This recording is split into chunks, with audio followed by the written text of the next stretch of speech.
KO debate series. We lit tonight. Y'all come through, man. Y'all know how we gonna show up and show out. See y'all all in the building.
Yo, what's going on with y'all, man? It's your boy KO. It's your boy Knockout. It's your boy KO 86, Knockout 86, KO Boxing 86. Whatever you want, call me. I'm live. I'm here. We back. Welcome to another episode of Knockout Boxing 86 TV. Smash that like button. Donate to the channel. Hit that super chat. Hit that Cash App. Cash App is $ Knockout Boxing 86 TV. Super chat button is that $ right there where you leaving a comment. And subscribe to the channel if you're new here. Turn on your notifications so you can be notified when we drop daily content to the channel every single day. And join the channel as a member. Drop super chats and join the channel as a member because we drop exclusive content every single week for our channel members. We got a lot of content that pops up on the channel literally every week. One of, if not the hardest working content creator in this boxing talk space. Let's catch these super chats and then let's see who all we got in the building. Get the likes to 100. Y'all know the standard, mods. Let's get the likes to 100 so we can get the show going. Shout out to Tim Carey, not Jim Carrey, 5-piece. No biscuit in the super chat. He says from $100 million deal to a possible purse bid for Debo. This really the face of boxing. I don't think anyone believed that ever. You know what I mean? It's impossible. Even the people that say that shit don't believe it because they won't debate it. They won't go anywhere and really debate it because they scared to get clipped, scared to go up on the panel looking like a complete jackass. The only times you'll hear people say shit like that is on Twitter or in the safety of an echo chamber where everybody's going to agree with them because they knob-gobbling like the content creator that they listen to.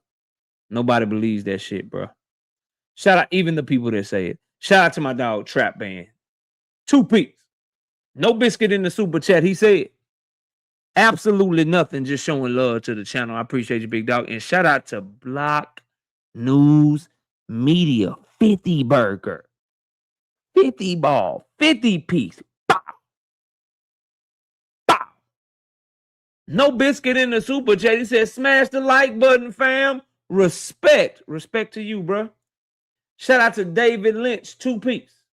No Biscuit in the super chat. He says, get those likes up. Appreciate you. David, a.k.a. Be More Bully. Y'all please get the likes up over 100 so we can get this show going. I got so much to talk about. Let me see who all in the building and speak to my brothers and sisters, man. Daryl Deloach, what's up, bro? All things in the building. Bow hunting and boxing. Brother Huey Q. My brother Emmanuel Carter, what up? Big Braille. Tim Carey, not Jim Carrey. Trap Band.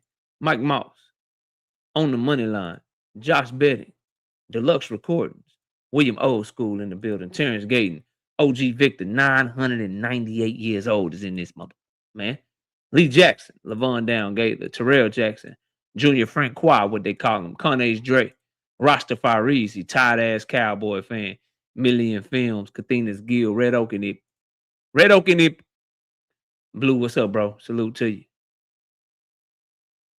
Milo, what's up, homie? Salute, bro. Salute to you, dog. Mr. Fist, SBG. Mello, what's happening? Boxing King, what up? Get beamed, what up? The Hub, what up, the Hub? Pearl Infinity, to infinity and beyond. What's up, bro? D Free in the building. What's happening, D Free? Y'all go check out my brother D Free channel in the building. What's up, D? Salute, homie. Salute DC in it, you know what I mean?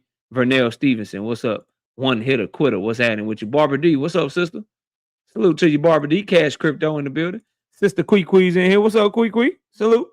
Y'all go check out. Should be live later on tonight. Yes, she will. Salute, Quee. Who else? Savage Killer Queen. What's up? Pearl Infinity say we got 65 likes. That's not enough, bro. It's not enough. Get the likes up. Slogan 1. What's up, bro? Salute to you, fam. Kel Sackapills. What up? Kevin King. What up?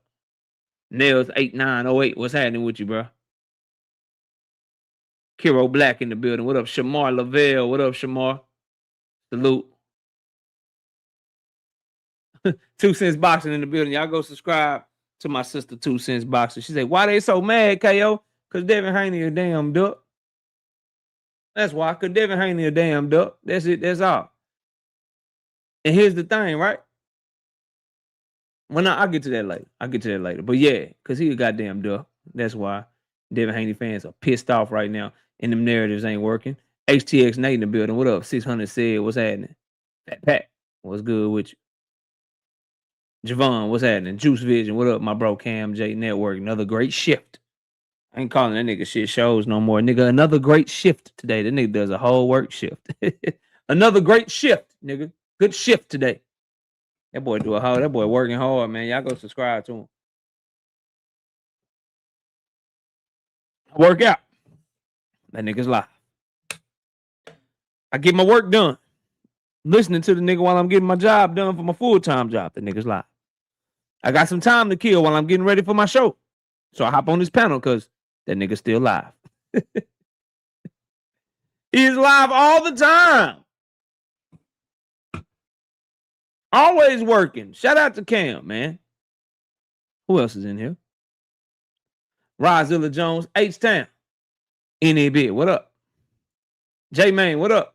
Let me go turn this fan on, y'all. It's hot as shit in this office. I'll be right back. Oh.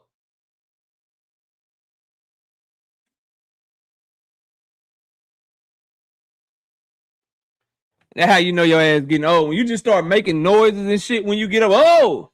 That's how you know your ass getting old, boy. Night Ride in the building. What up, man? Salute. Drink more water.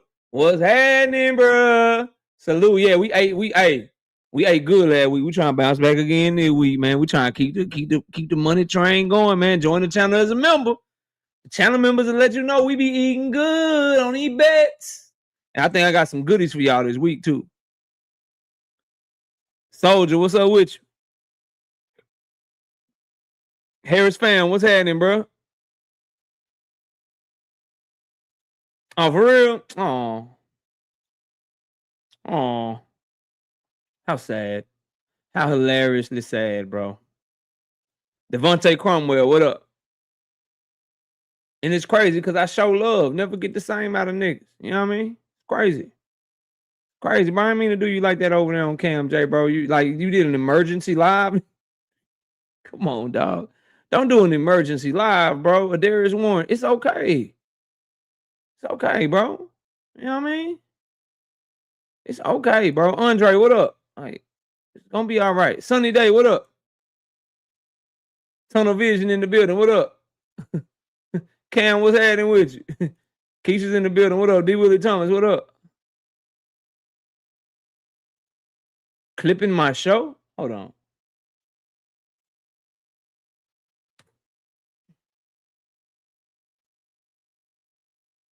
Give me 1 second.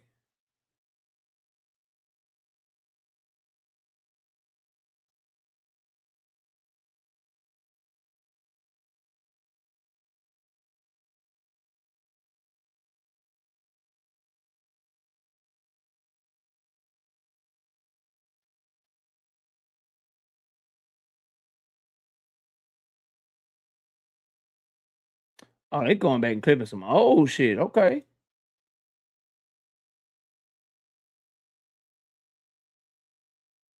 Oh, I see Bullet over there. Oh, okay. Let me type a little something real quick.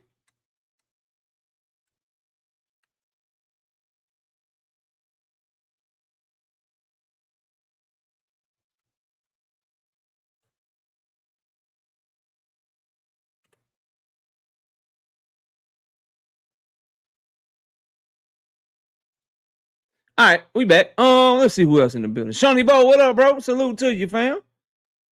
Salute to you, bro. Ty Austin, what's up? HB, the voice of reason, what up? Salute to you. Always bet on black, what up? Yep, 100%. Who else in the building? Sunchild, what's happening with you? Salute, salute. We got 186 in the building. Let me know when we get to 100 likes. We ready to rock. We ready to roll, man. We ready to rock. We ready to roll. Rising Sun, what up? You know what'll never happen? A nigga never catch me clipping your shit, bruh. Mm-hmm. 87 likes. We need to get to 100.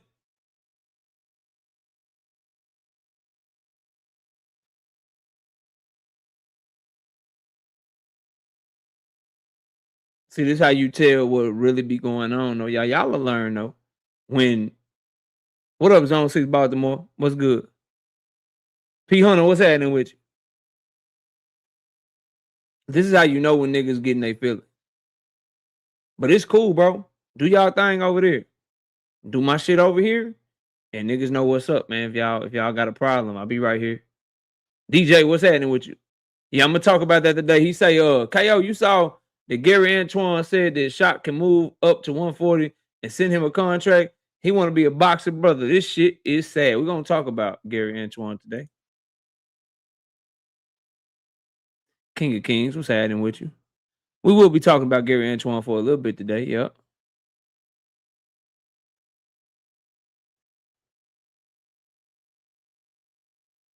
We need 5 more likes, bro.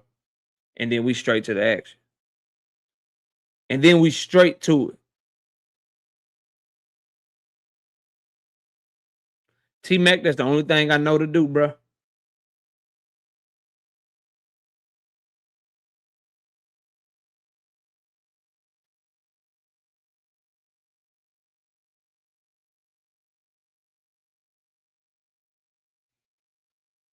Pearl says we are there. Let's rock. Let's rock. Now, Gary Antoine Russell is put in his application to become a boxing brother.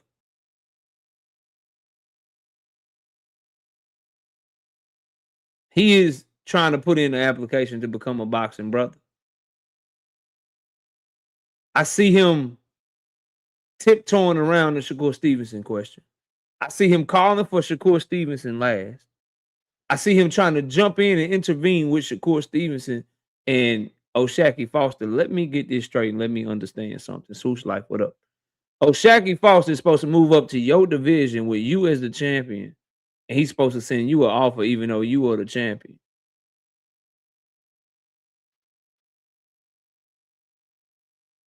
I wonder, did Shaqy Foster just beat the shit out of all of them or something, bro? You know what I mean? Like it's just seeming like this nigga knows something and they know something that the world don't know. Cause I hear Sunchild, I hear any Shakur Stevenson fan be like, yo, Shakur beat the shit out of Shaqy Foster. But Shakur don't act like it.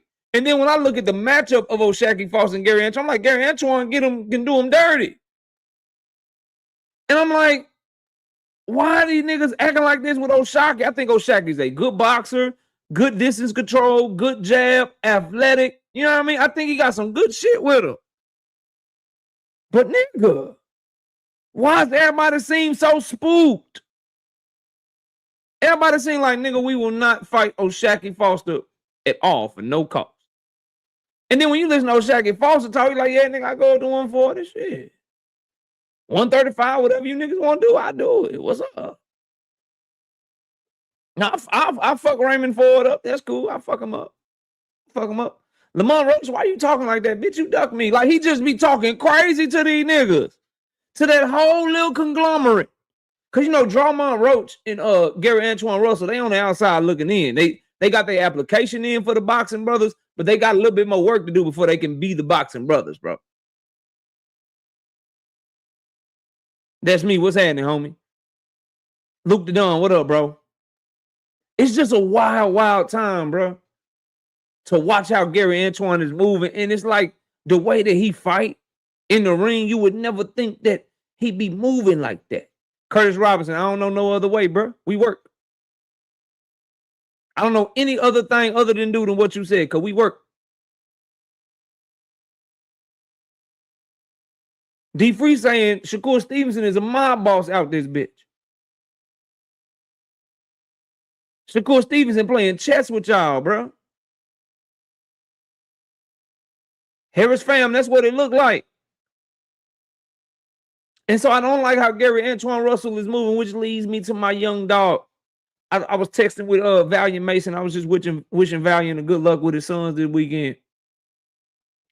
And I'm so happy with Abdullah Mason for a couple of reasons. As we get ready for this Abdullah Mason fight, we're going to start off. This is our first main topic of the day. We got two we cover. We got two we cover, right? And this is my bro, you know, drink more water from out that way. You know what I mean? All of us are shocked because we all think Gary Antoine is a dog, but nigga, you acting very shaky with this shit. WTF Media, what's up, homie? Micro Drake, what up?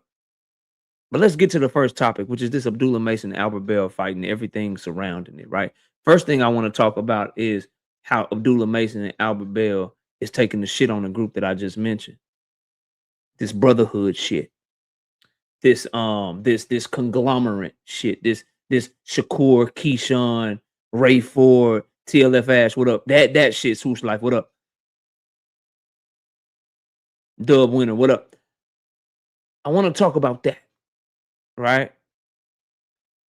Because Albert Bell and Abdullah Mason have a long-standing relationship. Let me see if I can find it. I had that shit. It's on Fight Hype. It's only about a 1-minute clip.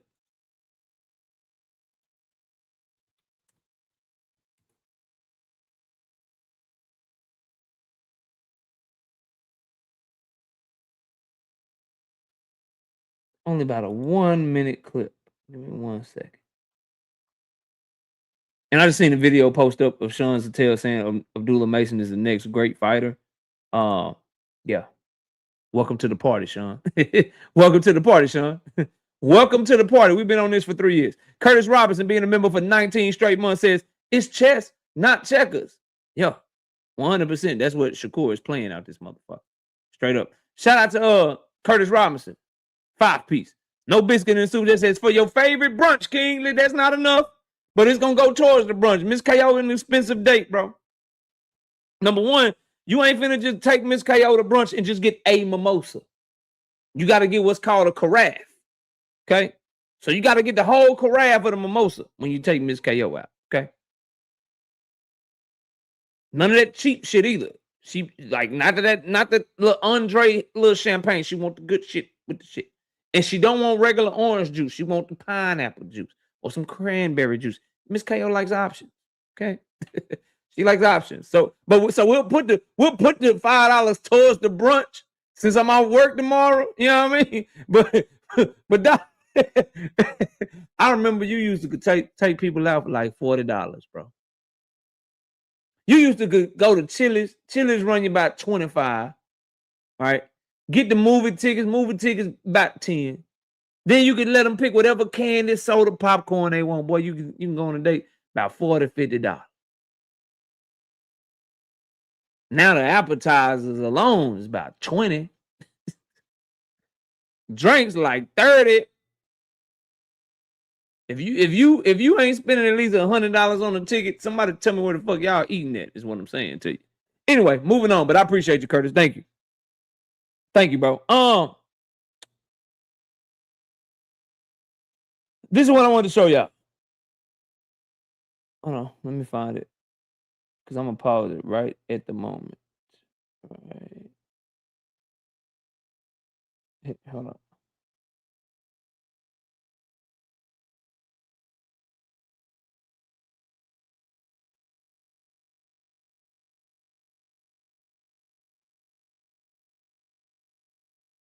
This shit, no sound needed or whatever, because I'm not really playing it for the sound. Jupe, I see you in the building. What up? This shit right here. Look how cool they are. Look how close they are. Friendly and shit. And I missed it. Hold on, I didn't go back far enough. Here it is right here. There you go. Boom. Hold on. Boom. All right, yeah. This is when they first met up. He's showing Abdullah Mason his phone. Abdullah's laughing because this right here, boom. That's how cool they are. That's how cool they are, bro. You gotta understand, bro. You gotta understand, bro. Albert Bell is 33 years old, dog. Abdullah Mason is 22. That's his young boy. They done sparred together. That's Albert Bell and Abdullah Mason. In that picture. They got a long relationship, been friends for a long time. Same religion. I'm not a Muslim. I'm not a practicing Muslim. But they Muslim brothers and they take that ish serious. But you know what? It's time to get down. It's time to get busy. It's time to work. And regardless of their friendship, they understand they got a job to do. They understand that we can go to dinner. We go get the, Muslims don't eat pork. We go get this chicken, this kosher meal. We can go get this food. We can go chill and relax after this fight, but you got to get this work. Loser got to pay because I know you're getting a lifetime high payday. Loser got to buy. No, Albert Bell is 33 years old. Abdullah Mason is 22. This is why people criticize, to bring it full circle. Shakur fan, Sunchild, you other guys in attendance, Big Dog Willie. If you come through or you catch the playback, this is why people have such criticisms for how y'all favorites move, bro. This is why people have such criticisms for guys like Shakur, Keyshawn, Ray Ford, that whole little clique. You know what I mean?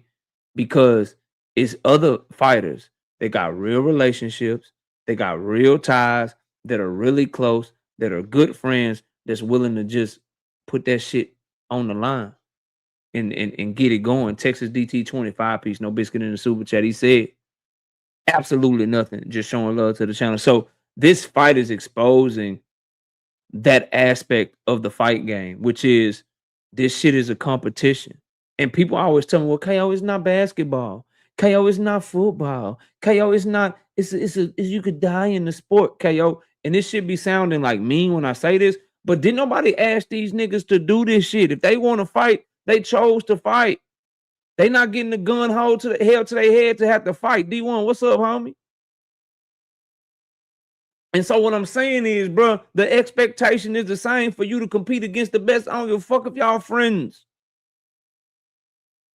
I don't give a fuck if y'all friends. Marshawn West, what up? Marcus, what up? Y'all please hit the like button as you come in the building. We don't care as fight fans about your personal friendship. If you were the best and you were the best, we want to see y'all compete. You chose to punch people in the head for a living and take punches for a living, bro. So I love this old school. I think we might have, I hate to say this, bro, because some of my favorite fighters is in this generation. I rock with Gervonta Davis heavy. I rock with David Benavidez heavy. I'm rocking with Jerron Boutinez in the way he moving heavy. But we might have skipped that generation. And I think the next generation to kind of bring that old school feel back is Abdullah Mason's generation. Because the way that he moving, bro, the way that he handling himself is fire to me. And I'm not just saying that because I'm a fan, bro. It's just when you willing to fight somebody like Albert Bell on short notice, fight your friend on short notice, bro.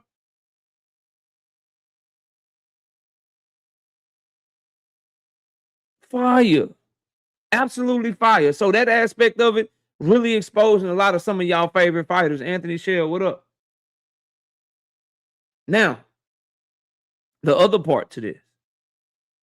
I spoke on it briefly, but I'll speak on it again here. The difference in mindset between somebody coming to kill something and somebody that's like, yo, I'm that ninja and I really don't care. And somebody that's coming to just show, I ain't no punk. You know, I ain't going to let you punk me. Would you know that the difference is just a beard? It's crazy. It sounds crazy, right? It sounds crazy. It sounds crazy, right? The difference between seeing if somebody really a killer and really about that action and somebody that's just going to try to show you, I ain't no punk. I mean, I ain't no punk. It's just a beard away. Because Albert Bell got a James Harden beard. Albert Bell got the James Harden shit going. Kurt Hurd, what up? He got the James Harden shit going, y'all. And Abdullah Mason said, I don't give a fuck. Wear your beard, braid that shit, I don't care. We fighting. I'm aiming for your nose and your cheekbones anyway, nigga. I'm aiming for your eyes and your nose and shit anyway, bro. Xander Zayas, on the other hand, looking at boots in, it's like, nigga, please, nigga, shave your beard. Shave your beard. I love it. Absolutely love it, bro. Now, the press conferences, y'all not getting no reaction to the press conference. You not getting no reaction to the damn weigh-in. I'll tell y'all what happened in it. You know what I mean? I'm not doing it. And it's not because I don't rock with Abdullah Mason. Y'all know I'm a diehard Abdullah Mason fan, but he's a what they say? What they say? What's the saying? What's the saying when you when it's a little cold outside? When it's cold outside, right? And you get caught, I'm a grower, not a shower. Abdullah Mason is a fucking, he talk with his hands. You gotta wait till the night of the fight, bro. I'm not reacting to these press conferences, bro. I'm not reacting to these press conferences, bro. Because the analogy is simple. He ain't doing all that talking. The shit was not entertaining at all. They were very respectful. They said the right things. You know what I mean? They were right on point. They were nice. There was no bucking up. There was none of that shit. So I'm not finna sit here and just, you know what I mean? That, man, bro, y'all know what I mean. That shit wasn't crazy. That shit made all the sense in the world. I'm a grower, not a shower. And nigga's a fighter, not a talker. Y'all get it, nigga. Y'all get it. Stop playing. Gavin, what up? So it's nothing to react to. What I do want to make sure, though, and what I want to say publicly is, don't let them slow walk you to sleep, Abdullah. This is a good mental test for Abdullah. A good fucking mental test. Can you keep that same killer instinct, that same dog, and go out there and get somebody you know you cool with? Can you do that? Can you keep that same mentality you had with Sam Noakes? Can you keep that shit with that boy, Albert Bell? Can you go get him? Can you go get nasty with him? Can you go to knock his motherfucking head off his shoulder? Can you do the same thing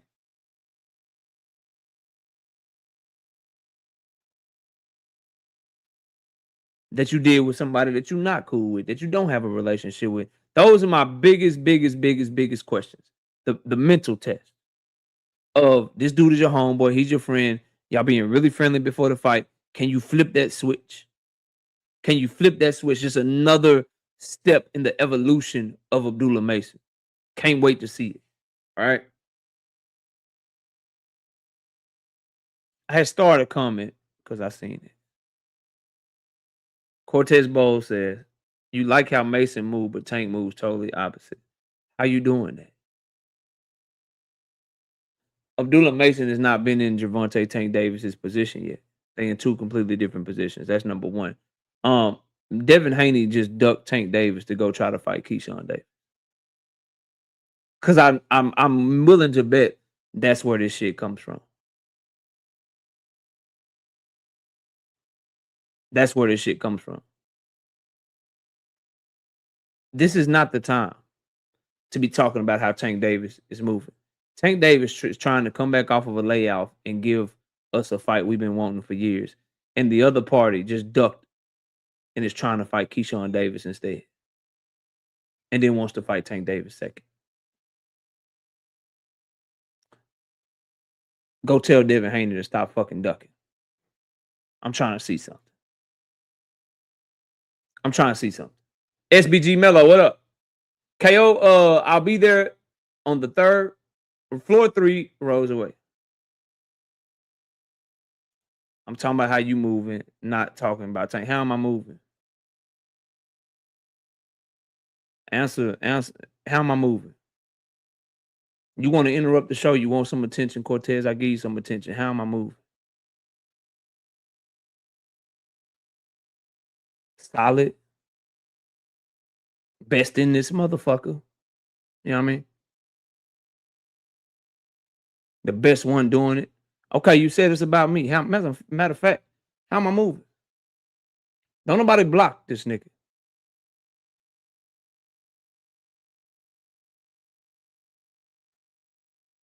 How am I moving? Don't forget how to type. Don't like. What you mean by that? Be direct. I don't have time, bro.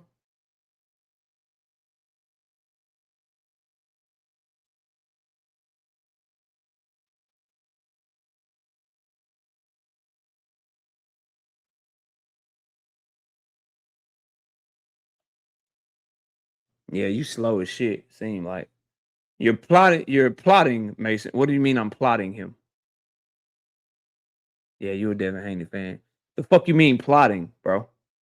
You mean applauding? You mean applauding? Is that the word you mean? Applauding, my nigga? I'm plotting him? What the fuck you talking about plotting? Okay, maybe you retype some shit. Let's see if this one makes more sense. You okay with Mason running to the smoke, but you're all right with Tank running from the smoke. I just explained. Are your ears working? Tank Davis was in negotiations with Devin Haney right now. And Devin Haney is leaving those negotiations to try to go fight Keyshawn Davis. I'm supposed to criticize Tank in that scenario. Tank Davis reached out to Shakur Stevenson to try to make the fight, and Shakur Stevenson went to Matchroom. I'm supposed to be on Tank about that. Tank Davis was about to give us a Vasily Lomachenko fight. Vasily Lomachenko ducked him and retired. The fuck is you talking about, bro? Fuck is you talking about? Fuck is you talking about? You sound crazy. Anyway, shout out to Rock 5 piece. No biscuit in the super chat. I'm from Cleveland. I'm going my first pro fight. Can't wait. What you think about it, KO? Oh, this lit. What did Cam J say? Cam J, what'd you call it? A lituation? Cassandra in the building. What up? Ohio. What's happening? SBG Mello with the 2-piece in the super chat. He says, absolutely nothing. Just showing love to the channel. Cap, nigga. Cap. Why would you fight Keyshawn Davis and then fight Tank in January when you can fight Tank right now? The fuck is you talking about, bro?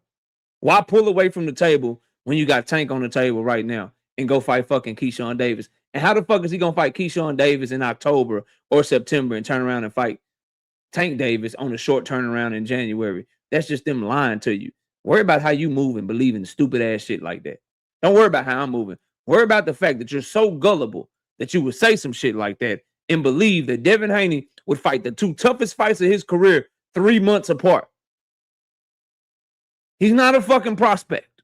He's not fighting 8-rounders. Niggas not about to get in a 12-round fight with Keyshawn, and Tank Davis' team is going to fight him in January, and he don't know how the Keyshawn fight going to go yet. And if him and Keyshawn fight, it's going to more than likely be October. He's not turning around from October fighting a motherfucker in January, bro. You sound dumb. Stop typing, bro. Stop typing and just listen and learn something, dog. You sound stupid. Objective fan, what up? Oh, y'all love getting cooked. He's been mandated by the WBO. He was mandated by the WBO when he was trying to fight Shakur Stevenson instead of Keyshawn Davis. You do realize that, right? And his words were, I want Shakur because Shakur is a bigger and better fight. Keyshawn been the mandatory since June the 2nd. June the 2nd, they knew he was going to be the mandatory, and you can go catch Bill Haney doing multiple interviews saying they don't want Keyshawn, they want Shakur because it's the bigger fight. What's the bigger fight between Tank and Keyshawn? That's a rhetorical question. What's the better fight between Tank and Keyshawn? That's another rhetorical question for your ass. What fight will give him the most money between Tank and Keyshawn? That's yet another rhetorical question for your ass. Sit the fuck down, bro. Stop typing in my chat. Stop typing and just sit back, bro. Just sit back and just learn, bro. Just sit back and learn, fam. Marcus with the 2-piece in the super chat says, what was the exact date Al and Tank offered Devin? They reached out to him a week ago Saturday, trying to make the fight.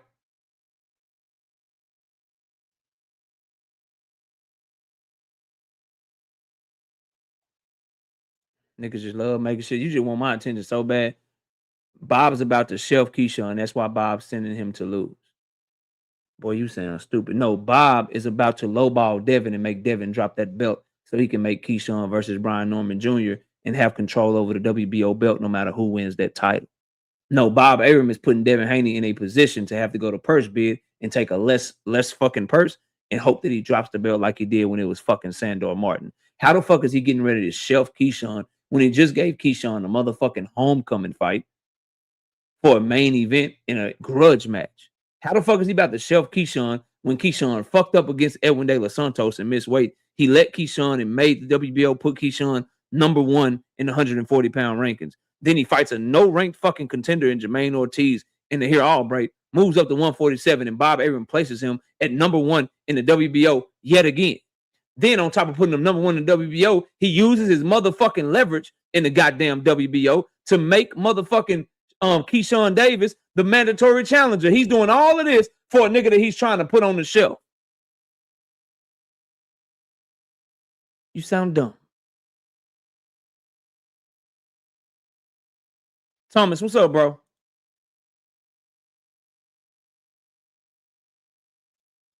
Marcus says, sorry, KO. My question was, what date was the fight scheduled for? Not when we don't know what the date was that it was scheduled for. Devin Haney and Bill Haney pulled away from negotiations. They pulled away from the table. They're trying to go to Keyshawn Davis route instead. We don't know. We know that Devin Haney called Tank Davis mama a man. That pissed Tank Davis off, and he had his team immediately start working on the motherfucking fight. Before we could get the fight announcement, get the date, get everything fucking finalized, as fight fans, now we see that Devin Haney is talking about he wants Keyshawn Davis first, and then Tank Davis. That's weird. That's strange. Because you wanted Shakur instead of Keyshawn. Now, I understand everybody wants to talk about that because that's the hottest topic, but I'm going to go back to what the fuck I was talking about, and we'll get to Tank Davis and Devin Haney and all of that shit a little bit later. Shout out to Darius Warren with the 2-piece in the super chat. He said, absolutely nothing.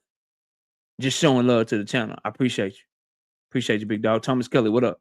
Braston McClendon in the building. What's up, bro? I heard January 2nd. Bro, that is a date that was put on underneath Devin Haney's post. Like, this is where people get their information from, Rastafari. That January 2nd date was a date that somebody put under Devin Haney's one of his posts. That's the information. Not Lance Pugmire, not Dan Rayfield, not a reputable source. That's where the information is coming from. It's from some Twitter account, not a verified reporter or a verified insider or a verified, you know what I mean, promoter or nothing. Just some random person under Twitter. When Devin Haney said Davis and then Davis, somebody just put, yeah, we already heard nigga January 2nd, and now niggas is running with it. Could never be me. Could never be me, bro. Could never be me, dog. Shit is wild and crazy. Wild and fucking crazy. Now, we got 325 people in the building. Can we please get the 200 likes? Where we at on the likes? Where are we at on the likes?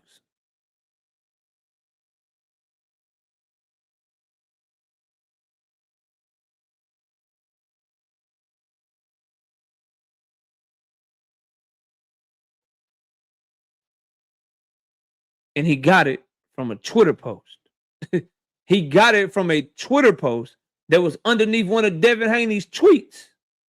Hungry Hippo is full of shit, bro. I don't know why. Again, any nigga that got to trick people into watching them, y'all can have that shit. Just let's break down January 2nd.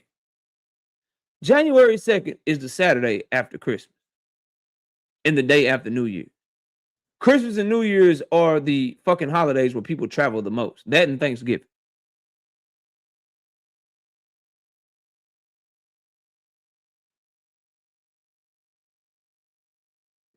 You think that Premier Boxing Champion with a fight that big is going to put it on the day after fucking New Year's and the week after Christmas? They're going to put that fight on during that time when people's money is tight. Yes, Dondrick, you may. Yes. Send his ass to the Shadow Realm. Send him over there where Shang Tsung be sending motherfuckers. Like, your soul is mine type shit, please. And get the fuck on, bro. Niggas be tripping. Niggas be tripping. We got David Lynch with the 2-piece in the super chat. Devin Darkwing Duck Haney. Darkwing Duck. Let's get dangerous. Darkwing Duck. Yeah, y'all don't know nothing about that shit.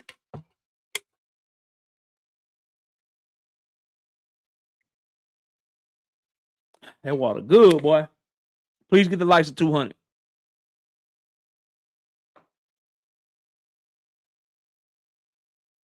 Please get the likes to 200. Now, Abdullah Mason, Blaze Boxing, Shoot Bang, what up?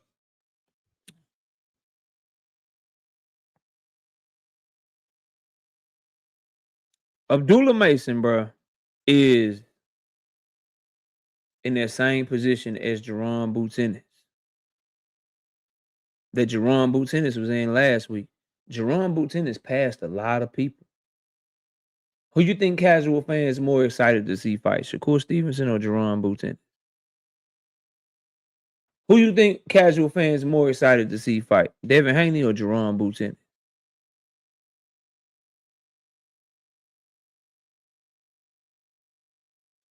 Jerron Boots Ennis passed a lot of people up this past weekend. Well, Abdullah Mason's turn. He's fighting on a nationally syndicated TV station. Fighting on TNT. Free TV on TNT plus the DAZN app plus True TV. He's going to be on 2 linear TV stations.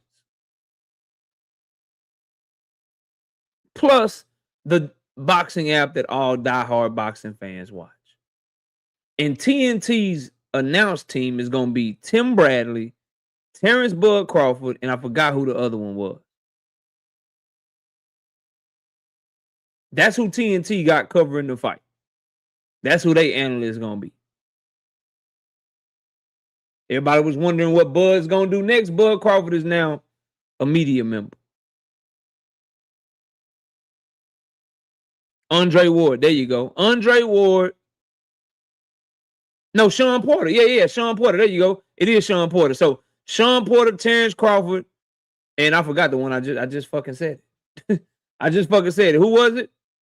Sean Porter, Terrence Crawford, and Tim Bradley. There you go. Fire. Fire, bro. And this is the stage that Abdullah Mason is gonna have, bro. This is the stage that Abdullah Mason is gonna have. Fire. Absolutely fire. He gonna surpass some of your favorite fighters. Don't forget this. Just because I want to piss y'all off more because y'all been annoying the fuck out of me today.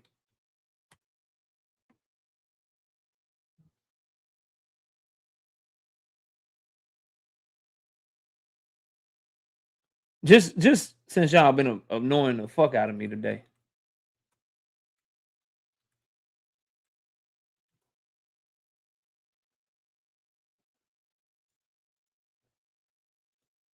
Just as y'all been annoying the fuck out of me today. Here are the views for Brian Norman Jr. and Devin Haney, 892,000.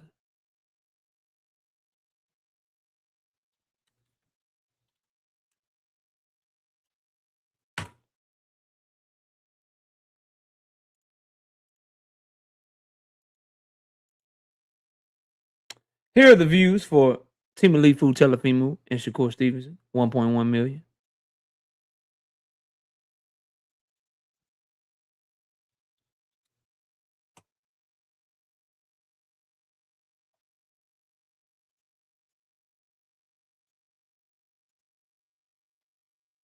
Here are the views for Abdullah Mason versus Sam Noakes.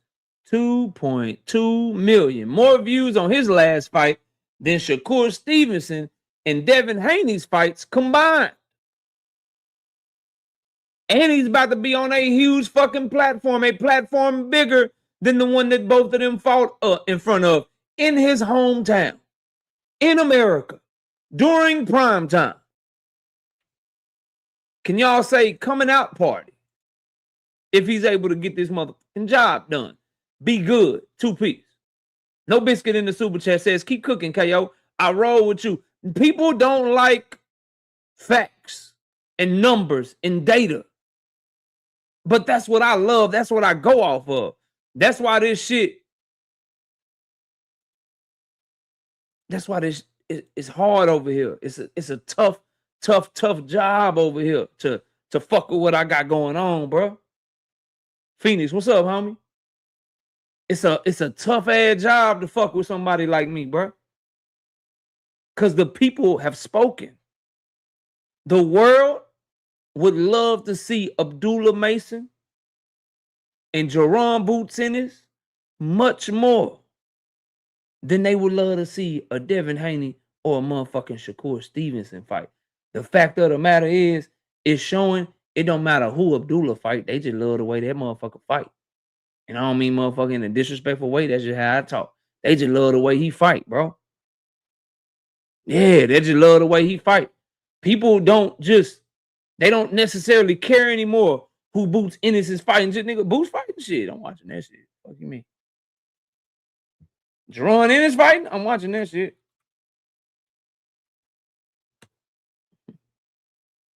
J.A. Dixon says because they want to see good action.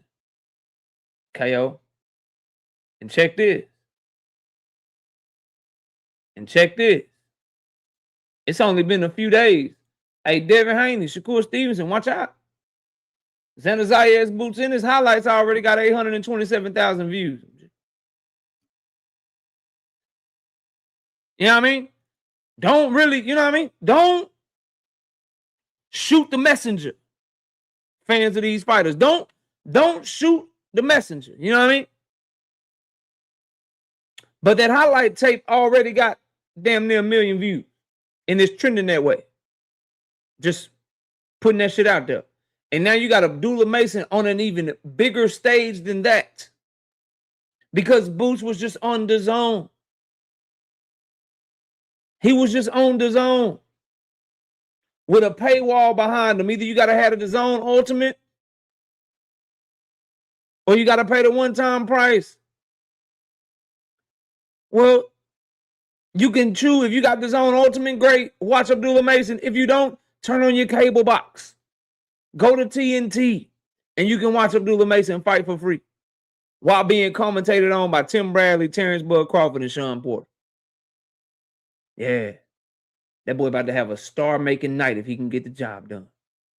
He about to have a viral moment if he can get the job done, bro. Absolutely huge opportunity for him in his first title defense.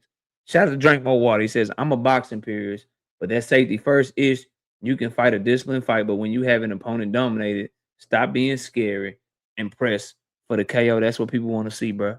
And if you don't get the KO, it just need to be because it was a tough motherfucker or because it was a stupid-ass ref and a stupid-ass doctor in a dumb-ass corner. That's what it should be, bro.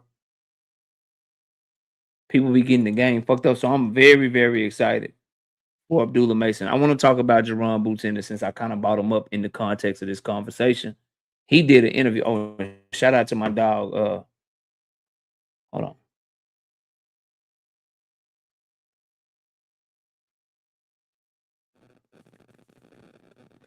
I check my email. Shout out to my dog D1. 5-piece. No biscuit in the cash app. He says, straight cooking shit. It's D1. What's up, bro? Opulent LDTV. What's up, bro? Let me see something real quick.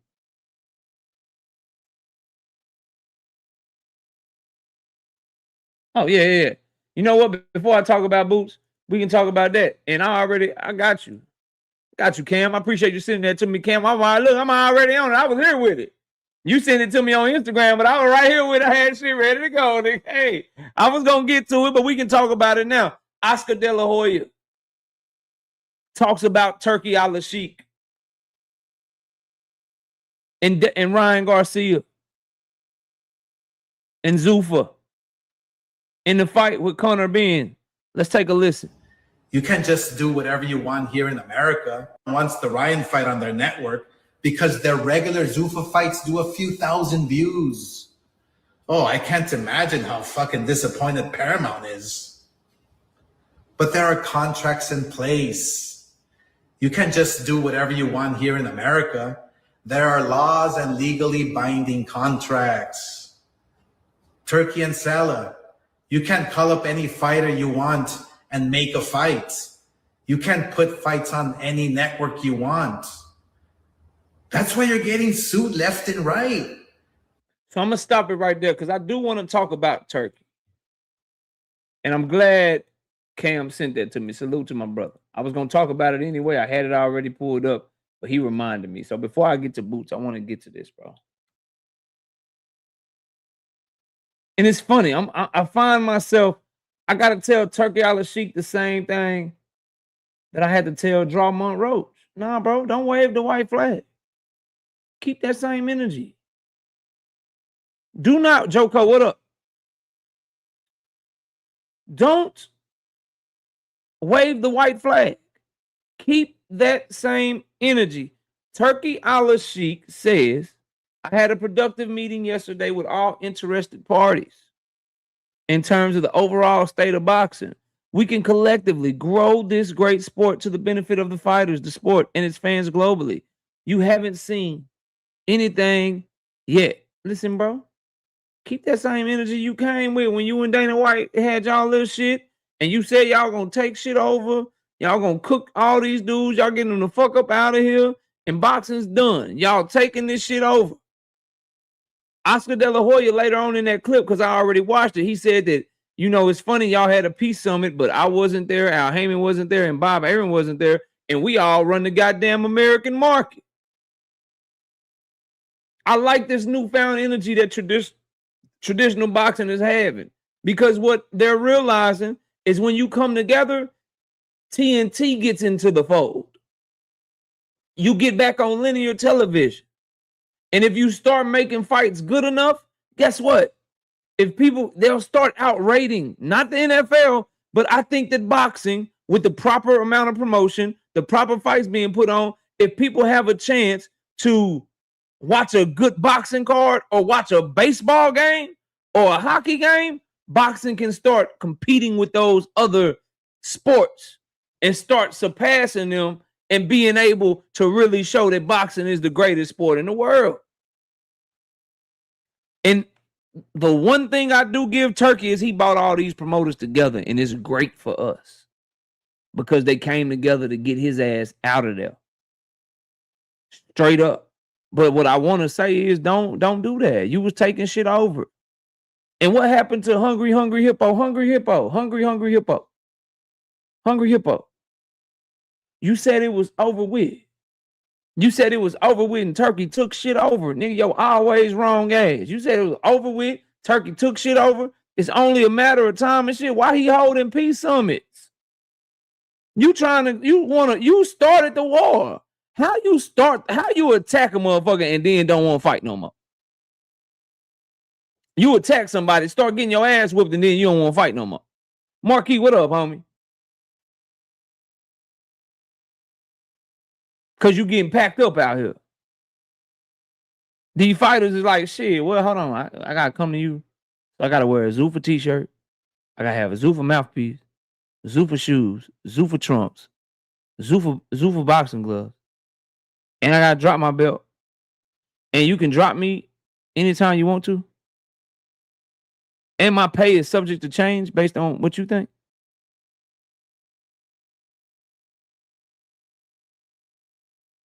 Wild as shit. Wild as shit, boy. So Oscar De La Hoya said all that, and I agree with it because I've been saying this shit for 2 years. And he also said that Ryan Garcia, Conor Bean shit, that shit, ain't nobody talked to him about it. And until somebody talked to him about it, he said that shit is a no-go, nigga, because y'all can't just have Ryan Garcia and then just have him go fight on Paramount Plus. We got a DAZN contract, nigga. So until somebody talk to me, that fight dead. He said, I hear the rumors, I hear all that shit, but until Golden Boy get involved, man, that shit dead, bro.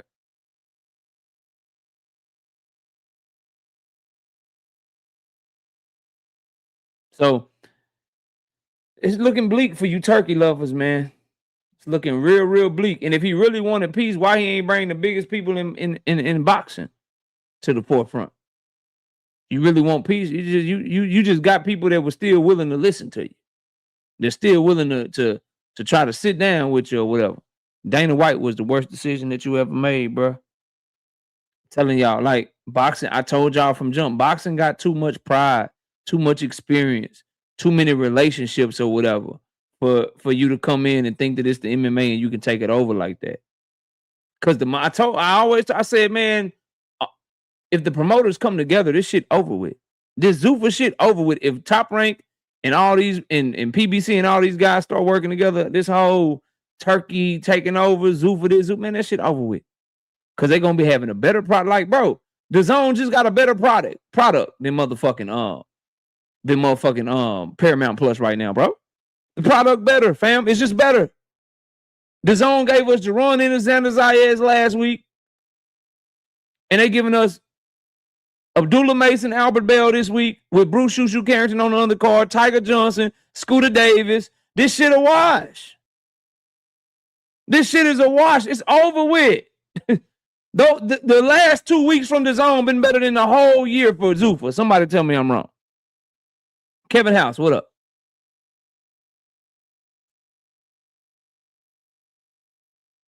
The last 2 weeks from DAZN been better than the whole year for Dana White and Zuffa. The whole fucking year.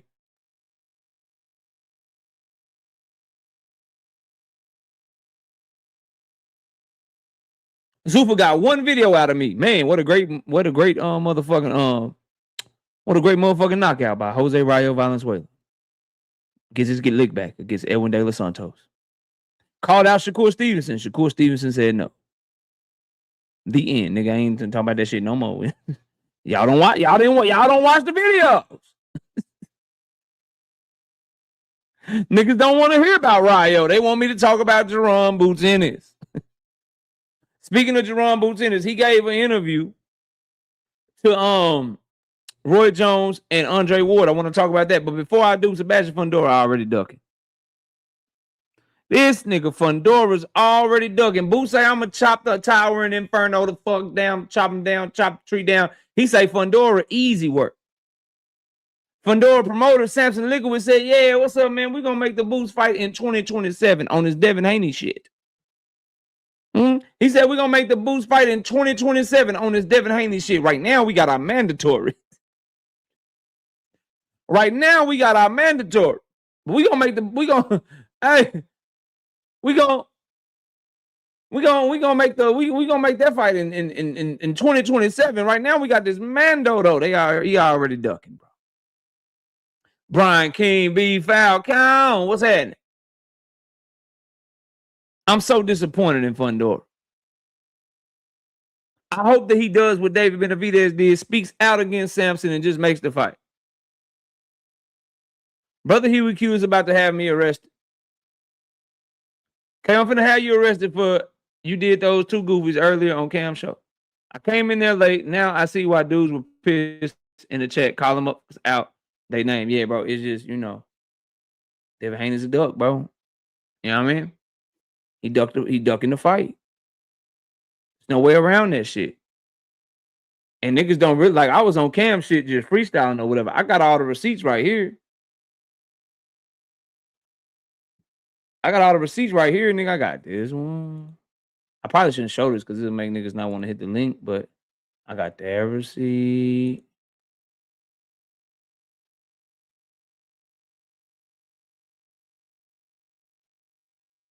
I got that receipt.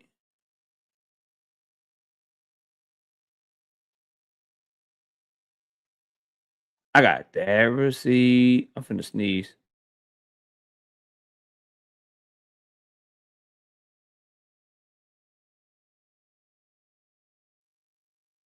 All right, I'm back. I also have, this is a killer receipt right here.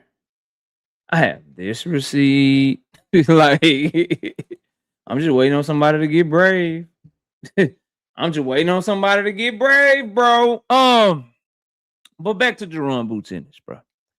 Jerron Boots Ennis talked to Andre Ward and Roy Jones Jr. Boots is a proud fighter. Boots is a very proud fighter. But Boots Ennis was capping like a motherfucker. Boots Ennis was capping like a motherfucker, man. He was capping like a motherfucker, man. Let me tell y'all why, man. Let me tell y'all why, man.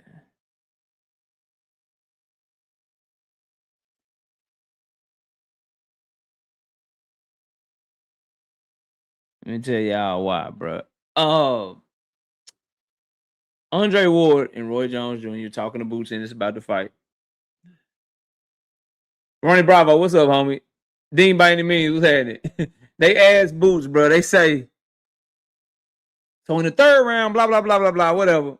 And Boots say, man, nah, I wasn't hurt. I wasn't hurt at all. I was cool, calm, and collected. If you pay attention, if you see. I was in the pocket. I was good. When most people get hurt, they don't fight back like that. Like I was fighting back. I was good. I was cool, calm, collected. I said, Boots, you my dog. That's a hell of a performance, but nigga, you was hurt. You was hurt, dog. You was hurt, bro. It's cool. I get it. You know what I mean? You don't want to let us see you sweating shit. I get it. But nigga, we saw that shit. You kept your wits about you. You fought good. You fought through it or whatever. That boy had you on that old dance that my kids used to do. Boy, if you wild, do the stanky leg, do the stanky leg, do the stanky leg. If you gassed up, do the stanky leg, do the stanky leg. Say, bro, you was on that shit. You was on that shit. You the one the dance contest that day, boy. I'm trying to tell you. I'm trying to tell you, bro.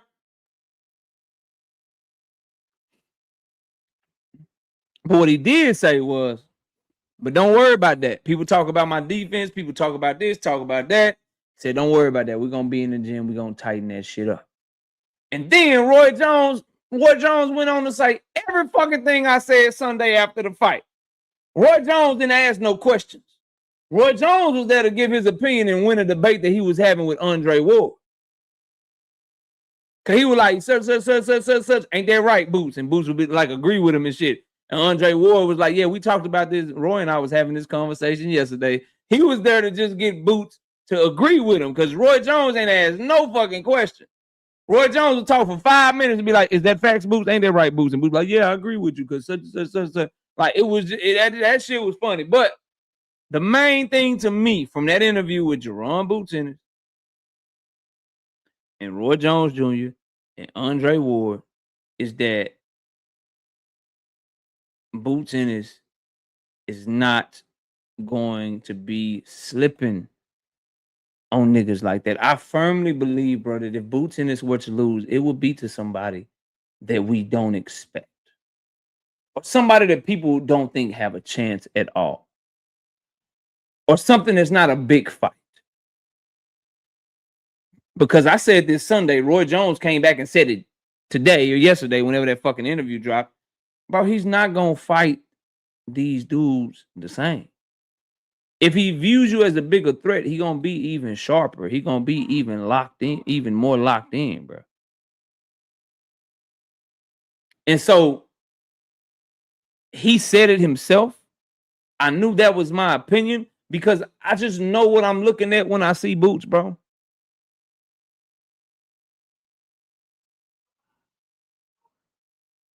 Straight up. That's a fighter that as you get him in bigger and bigger moments, he's just going to get more focused and work harder. And he's going to be locked in more. So the question is, who do you have out there that's going to deal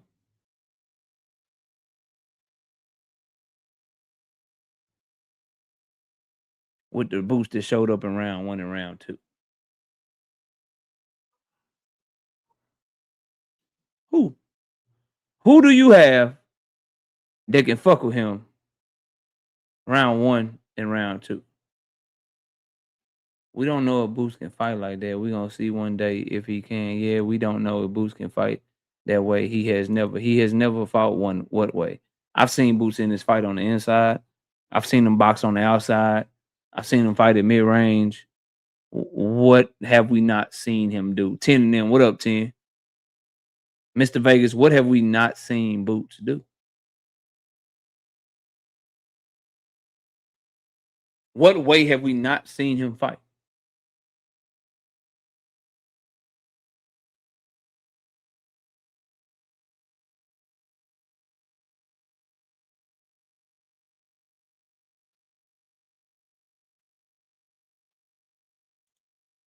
Consistently just box and not get hit. When did Standing Owners hit that motherfucker? When did Romaine Villa hit that motherfucker? Like maybe my eyes is fucked up. Was Romaine Villa just hitting that nigga? Was Standing Owners just he wasn't boxing and moving against them? That boy was boxing well against them. I don't know, bro. I don't know about that. I mean, y'all correct me if I'm wrong. I thought Boots was boxing beautifully in those 2 fights in particular.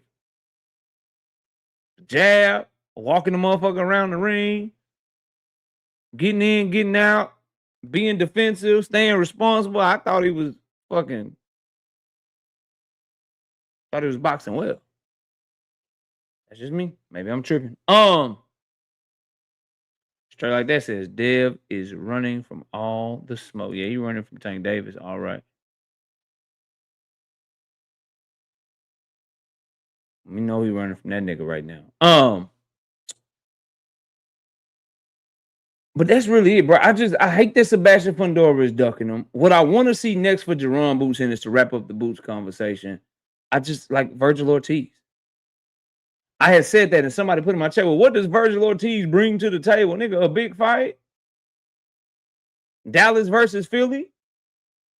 That fight go crazy? Black American versus Mexican American? Them tickets gonna sell? People gonna show up? People think Virgil got a chance, and I think this is the best fight for us to get it because this is gonna be probably the only time that people think Virgil got a chance because of what happened with Xander. And so I think the odds will be better for us gambling degenerates. And I think Virgil's fans will buy into the idea of him beating Boots more. Shout out to my dog, Dean, by any means. 2-piece. No biscuit in the super chat. He said, KO, Oscar and Virgil, cool. 10 minutes after the fight, I talked about this. I talked about what you were saying. And y'all go subscribe to my bro, Dean, by any means. I talked about what 2 Cents Boxing was saying. Y'all go subscribe to the sister 2 Cents Boxing. It's where it looked like from the outside looking in, for those of y'all like yourself that were saying, yo, look, this shit is all a ploy and a fake just to duck Jerron Ennis. This fucking fake lawsuit, fake argument, fake all of this shit, fake. All I know is about a week before the fight, Virgil Ortiz and Oscar De La Hoya said, yeah, we still got Virgil. We cool. We got to finalize our deal. He going to stay under the same deal we got him, and he going to be back in the ring soon. And then as soon as Boots in this fight, Virgil talking about, I'll stop Boots. I'll do this.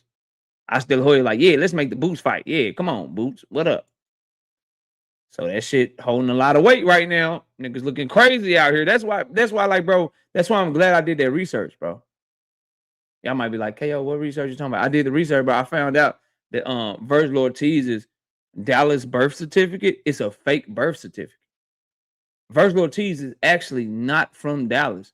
Believe it or not, he was actually born in the Philadelphia hospital, bro.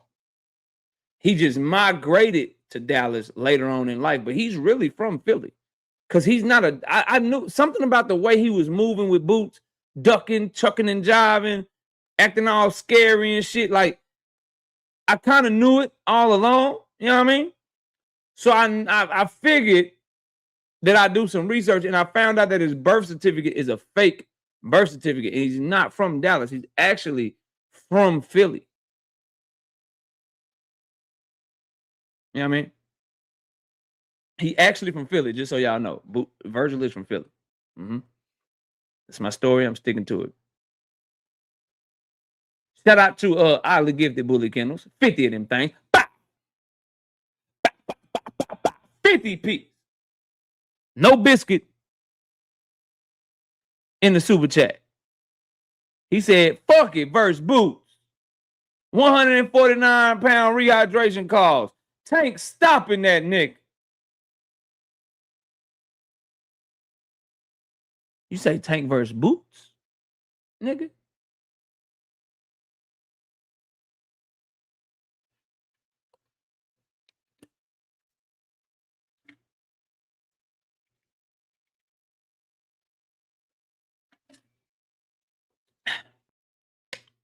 You said Tank versus Boots?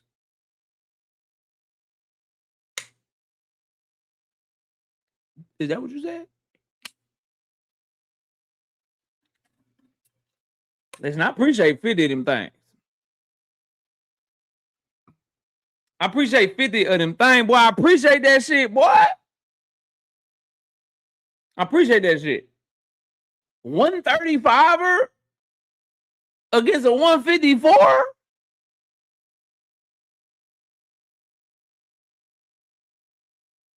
I don't know, Oddly Gifted.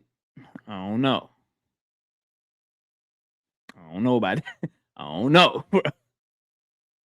I don't know, fam. I'd rather see Tank versus Devin Haney. I'd rather see Tank Davis versus Shakur. I'd rather see Boots versus Fundora. Okay. I'd rather see Boots versus Virgil, bro. Shout out to Oddly Gifted Bully Kennels back in the super chat with 10 of them things. Bye. He say, nigga, I ain't playing, nigga. He say, yeah. He say, yeah. Boots leave himself open in between shots.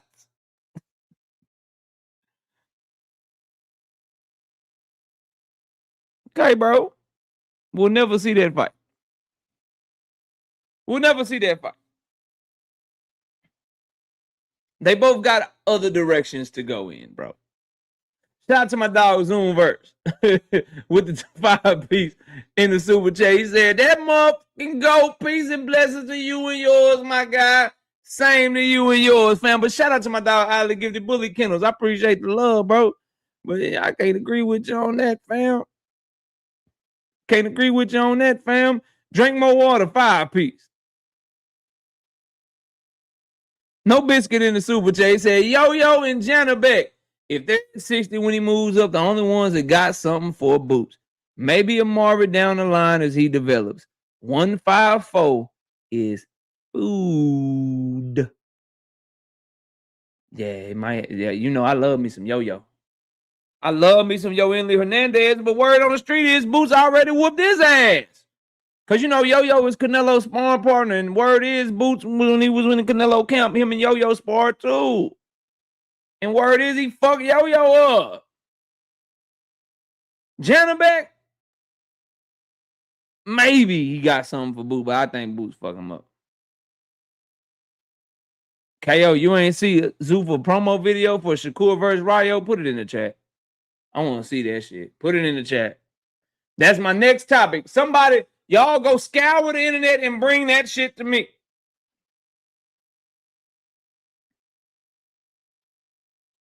Joko, we produce Earl Spence, nigga.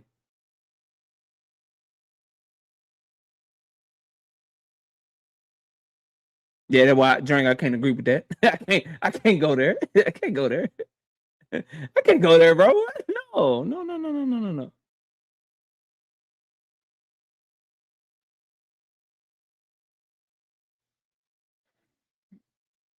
Yeah, that's how it usually happens on verse. You know how this shit go.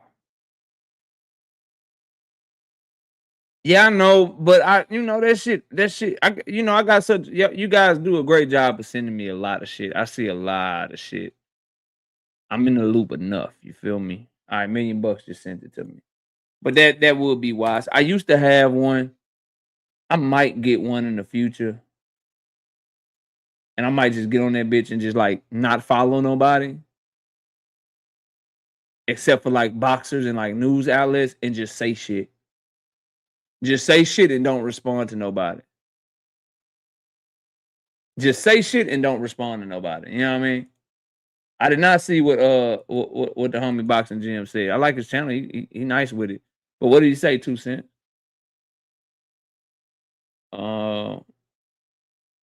He usually be on point though. I'm surprised that he said something that made you say it was dumb. He usually don't.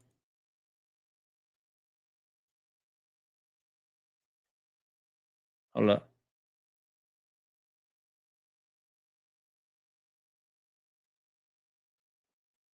Yeah, I might do that drink. Too many people telling me the same shit. All right, let me see this shit. Super Boxing, I would love that fight. Everybody already knows who he wants next. He's a fighter that I've been wanting to fight since I was a young kid. Even when I was a world champion.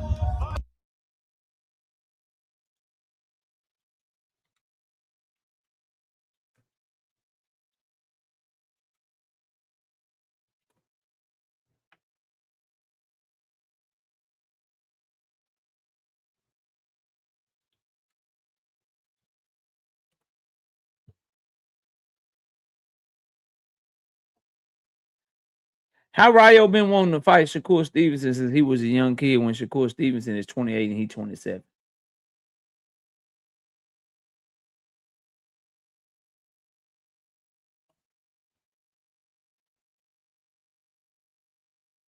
How the fuck Rayo been wanting to fight Shakur Stevenson since he was a little kid and Rayo is 27 and Shakur is 28?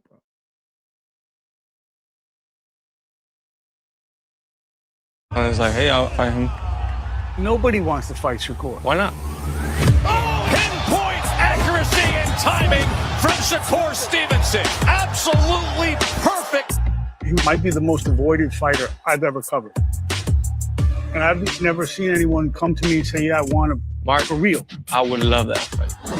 That's the fight I want. I know my abilities and want to compete with the best. He's a boxer first, not me. I'm a fighter first. Styles make fights. I believe I'm his kryptonite.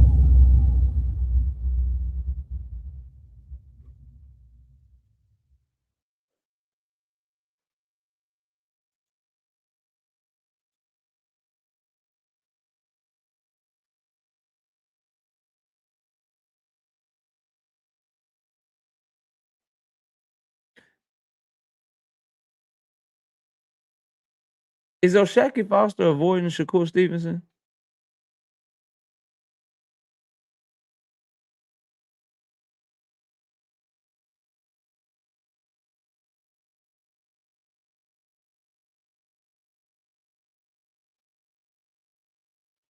Is Tito Mercado avoiding Shakur Stevenson? Shakur, if you take your ass to Zuffa for motherfucking Rayo Valenzuela, I don't see how you can come back from that, bro. You're gonna lose your WBO title at 140 pounds. That shit's over with.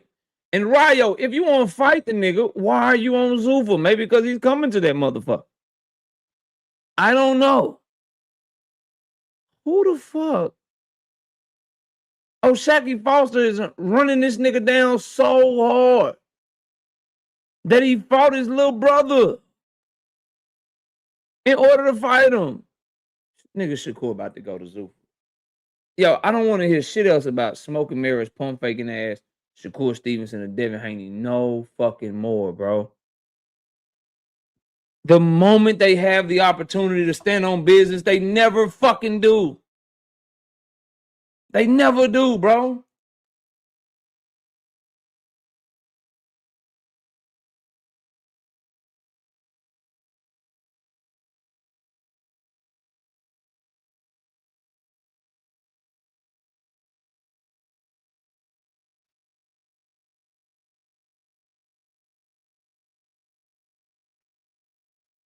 Okay. And I got this. So the homie boxing gym not impressed with Jerome Boots Ennis' performance. Says Boots has the talent to produce Floyd versus Gotti. But incompetence, negligence, laziness, yes men, and fanboys will keep him at Gotti wards until he loses. They really have to pick between fight of the year and actual domination. It can't be both. We want American greatness. I think Boots is giving you that, bro. I don't think like Gotti Ward, those are fucking wars. Those are fucking tough ass wars, tough ass fights. Outside of Xander Zayas clipping Boots Ennis in that third round, and hurting him, and Boots having to recover from that, he lost 6-1 and got made to quit. That's pretty fucking dominant. And not only did he lose 6-1, he got put down multiple times. So he lost a 10-8 round in the first round, another 10-8 round in the fifth round, and then he quit in the seventh round, bro. I don't think that's Gotti Ward. I don't think that's Gotti Ward. Xander is getting applauded for his toughness, not him fighting back. It wasn't fight of the year where he dropped Boots 2. It was like 4 rounds to 3, very close until Boots got the stoppage. No, he dominated him. He dominated him, bro. Straight up. And outside of this fight, this is when he got clipped or whatever and responded well, but he still won 6-1. And even that third round, you like, I'm giving Xander the third round because he hurt Boots so bad. So bad, in my opinion. But Boots came back strong in that third round too. But 6-1 and making a motherfucker quit before you ever get to the championship rounds, nah. I don't see that as not dominating or as a Gotti Ward type shit, because they was in wars and they was back, popping each other head back the whole goddamn night. Yeah, I don't see that, bro. I don't see that at all, fam. Salute the boxing gyms though, but I think that's a pretty bad take. But it is what it is. Everybody entitled to their opinion and shit.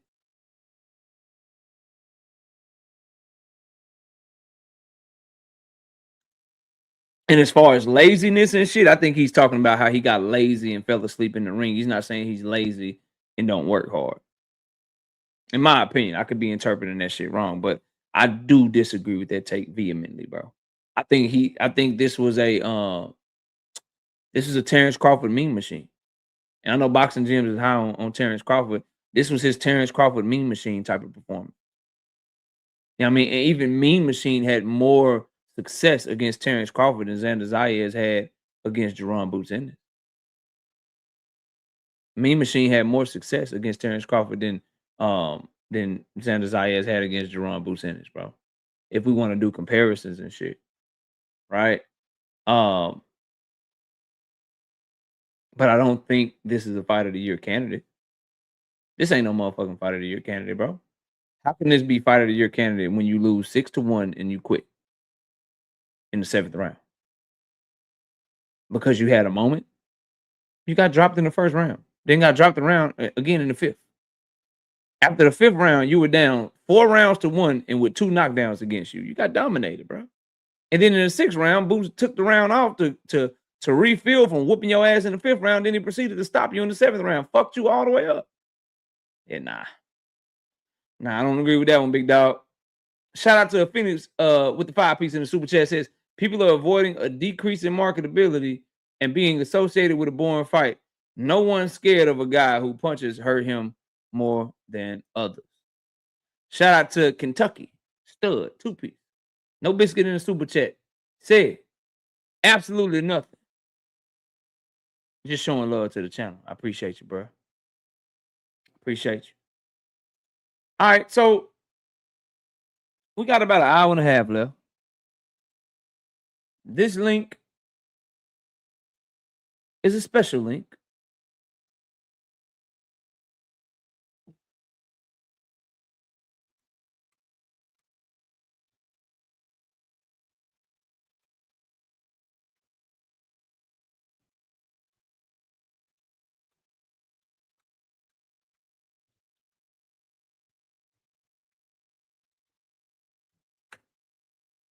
All right.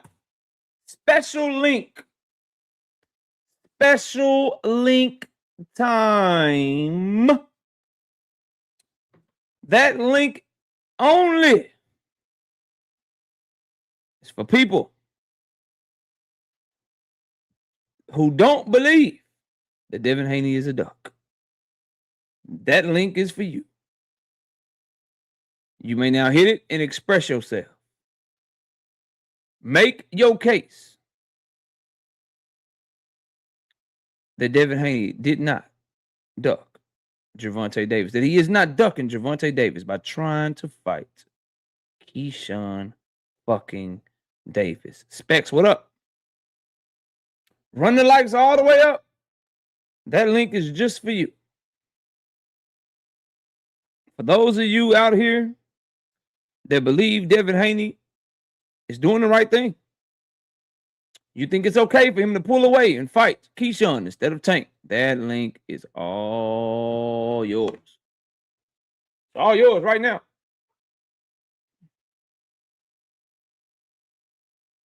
I am here patiently waiting. Shout out to Jeep Red Boy, 10-piece, 15-piece. My bad, 15. 15-piece.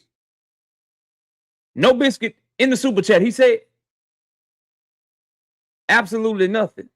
Just showing love to the channel. I appreciate you, bro. I appreciate you. Brian King B. Falcone back in the building. What's up? What's up, bro?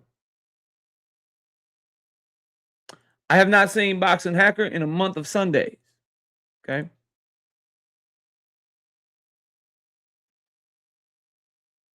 Two Cents Boxing. What's up? What's going on, KO? I'm chilling. I'm chilling. What's good? What was the question again? Could you repeat the question? What question? That people coming up here to debate you about. Oh, I think that Devin Haney is ducking Tank Davis. Okay. That link is for anybody who disagrees. Well, I could say that I disagree that he's ducking, because why do we even have an expectation of Devin to fight Tank in the first place? We've seen Devin time after time after time again walk away every time there's a big moment presented in front of him, and he can be the person that he says that he portrays himself to be. We've seen him walk away from a Lomachenko rematch. That was high in demand. People wanted to see that. We've seen him walk away from the Ryan Garcia rematch. That's high in demand. People want to see. It's almost like their intention is to disappoint, because they continuously come out and make promise after promise and making this fight and doing all these fake negotiations or whatever they got going on, the love and boxing storylines they got going on. And at the very moment when people thinking they about to do something and it's what fans want to see, he turns his back on it every time. So at this point, I'm believing that Devin Haney does not want to be the person that he is portraying himself to be. He only wants us to believe that. So Am I surprised that he dug Tank? No, I didn't even, like, when they even started talking, I'm like, what? Like, you just was negotiating with PBC. What do you think is going to be different this time, Bill? You think PBC going to give you whatever you was asking for last time? You think they're going to give it to you this time? Like, what do you think the difference is going to be? And I don't understand why his fans are in an uproar, because what did y'all think the difference was going to be? Devin, like, what, when does Devin Haney ever do anything like really big that he do all this jumping through these hoops, calling out all these people, oh, boost, this, and then you fight Brian Norman? Come on, y'all. Like, let's be for real. Let's be for real. If Devin was gonna fight Tank, he would have been did it. He would have been did it. If Devin was gonna fight Shakur, he would have been did it.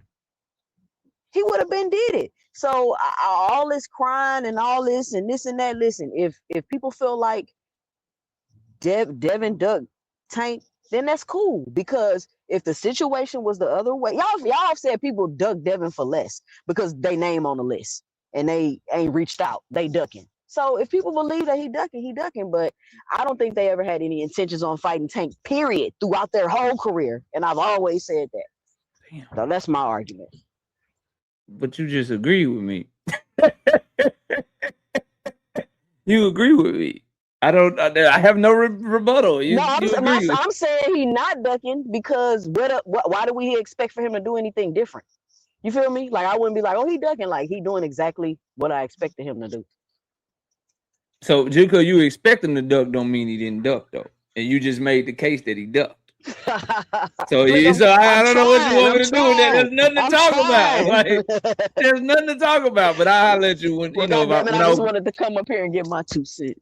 Already, I'll open the panel back up though, because I'm sure people are gonna be ducking, me. Because all right, so panel's open. If you don't believe that Tank Davis is getting ducked by Devin Haney right now, now is your time. A lot of you had a lot to say today. A lot of you had a lot of opinions on Twitter and on YouTube and different places or whatever. Well, I'm right here with 400 people in the damn building, ready to let you speak your motherfucking piece.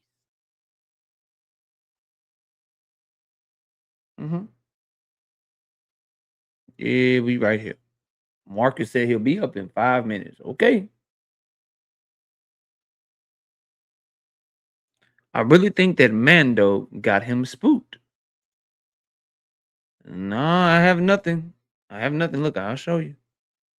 I'm just sitting here. Look, it's bad when you got to share your own screen. How do you share? I share my own screen. Look at that. Look at me looking at me. Look at me looking at me, man. You know what I mean? Look at me looking at me. Ain't nobody back here. Ain't nobody back here, man. We just chilling. You know what I mean? We chilling, just waiting. We sitting, we chilling, we waiting. I'm waiting on somebody send the bat signal out. Y'all stop sneak watching my shit. Y'all stop sneak watching my shit.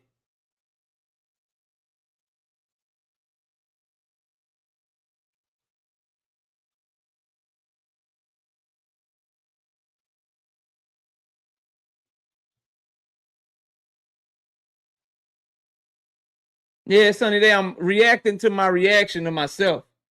You know what I mean? I'm reacting to my reaction to myself. You know what I'm talking about? 817, what's up, bro? I just got the link out there. You know what I'm saying? What you got the link out there? Give me a...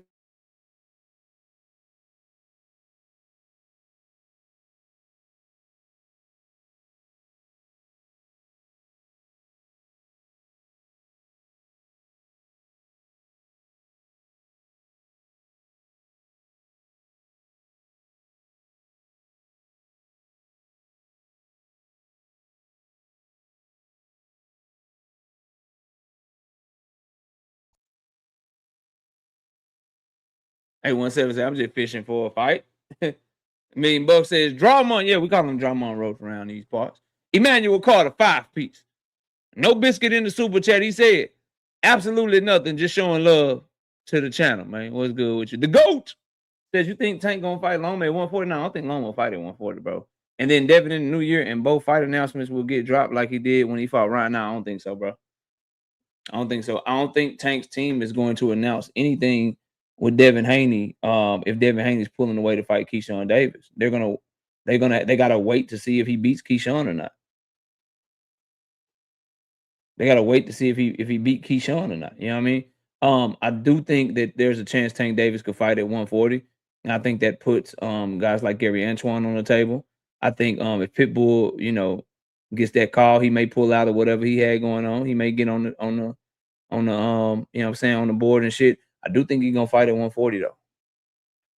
I do think he's gonna probably fight at 140, bro. But I don't think that Loma will be the one you fight at 140 if you like. And I don't think he's gonna fight at 135 because I think if he's fighting at 135, he just fights Floyd Schofield to keep his belt. But if he's fighting at 140, he's gonna be looking at probably an in-house champion or some shit. You know what I mean? That's just my thoughts. But y'all, we'll see what happens. Shout out to David Lynch with the 2-piece in the super chat. KO is doing the draw Monroe. I'm reaction to my reaction. Shout out to Sammy Red with the 10-piece, no biscuit in the super chat. He says, I wonder what the price bid will be. $750,000. My only question is why ain't Tank saying anything about Dev ducking right now? Is there any chance Tank wants to fight first before Dev? I don't think so. I think, because I've been thinking about this, right? It could be like a negotiation tactic. Maybe Devin isn't hearing what he wants to hear at the negotiation table, so maybe he's acting like he wants Keyshawn, but they're still really trying to work on the Tank fight. I don't know. Tank has done this before, though. Like, Vasily Lomachenko blatantly ducked him, and he never said nothing publicly about it. So, I don't know, bro. I don't know. We're going to see. We're going to see, though. Shout out to Sammy with the 10-piece in the super chat. He says, I wonder what the price bid will be. $750,000. Oh, I think they're going to bid Top Rank with no competition. They're going to do a lowball purse bid. That's what Devin Haney fans don't understand. They're gonna do a lowball purse bid with no their play is to get Devin to drop the fucking belt.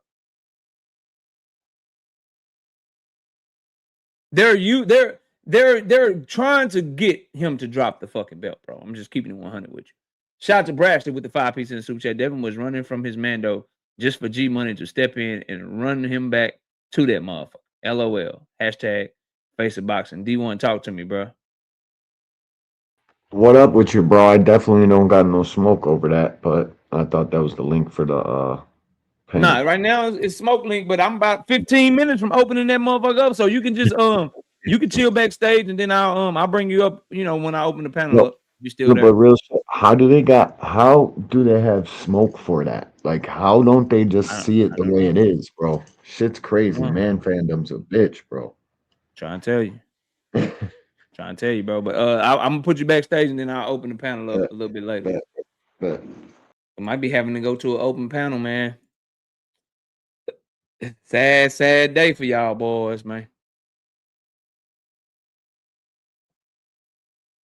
Sad day.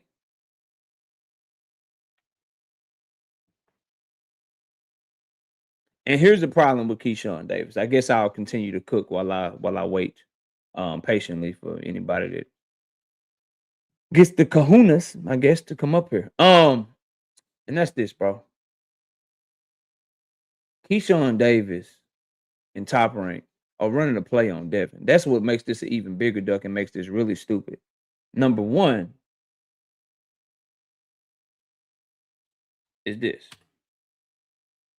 And I just like to prove my shit with receipts. So first,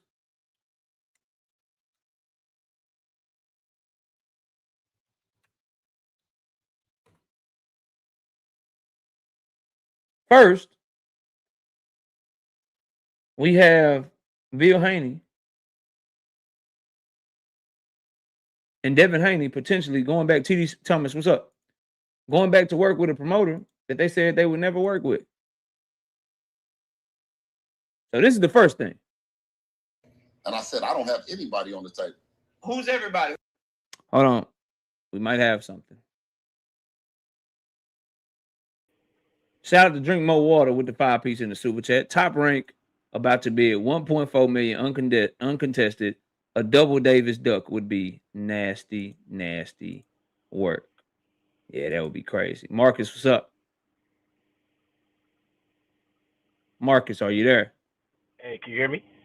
I can hear you loud and clear. What's up? Hold on, let me switch you because I got it coming out of my car audio. I don't want to have it reverb or whatever. You hear me now? I can hear you loud and clear. What's up, bro? Hey, appreciate you having me on. So I just got some questions. You know, we live in America, so is it innocent until proven guilty with the duck allegation? What? No. What this? No. No. What are So you it's talking guilty about? until No. proven innocent.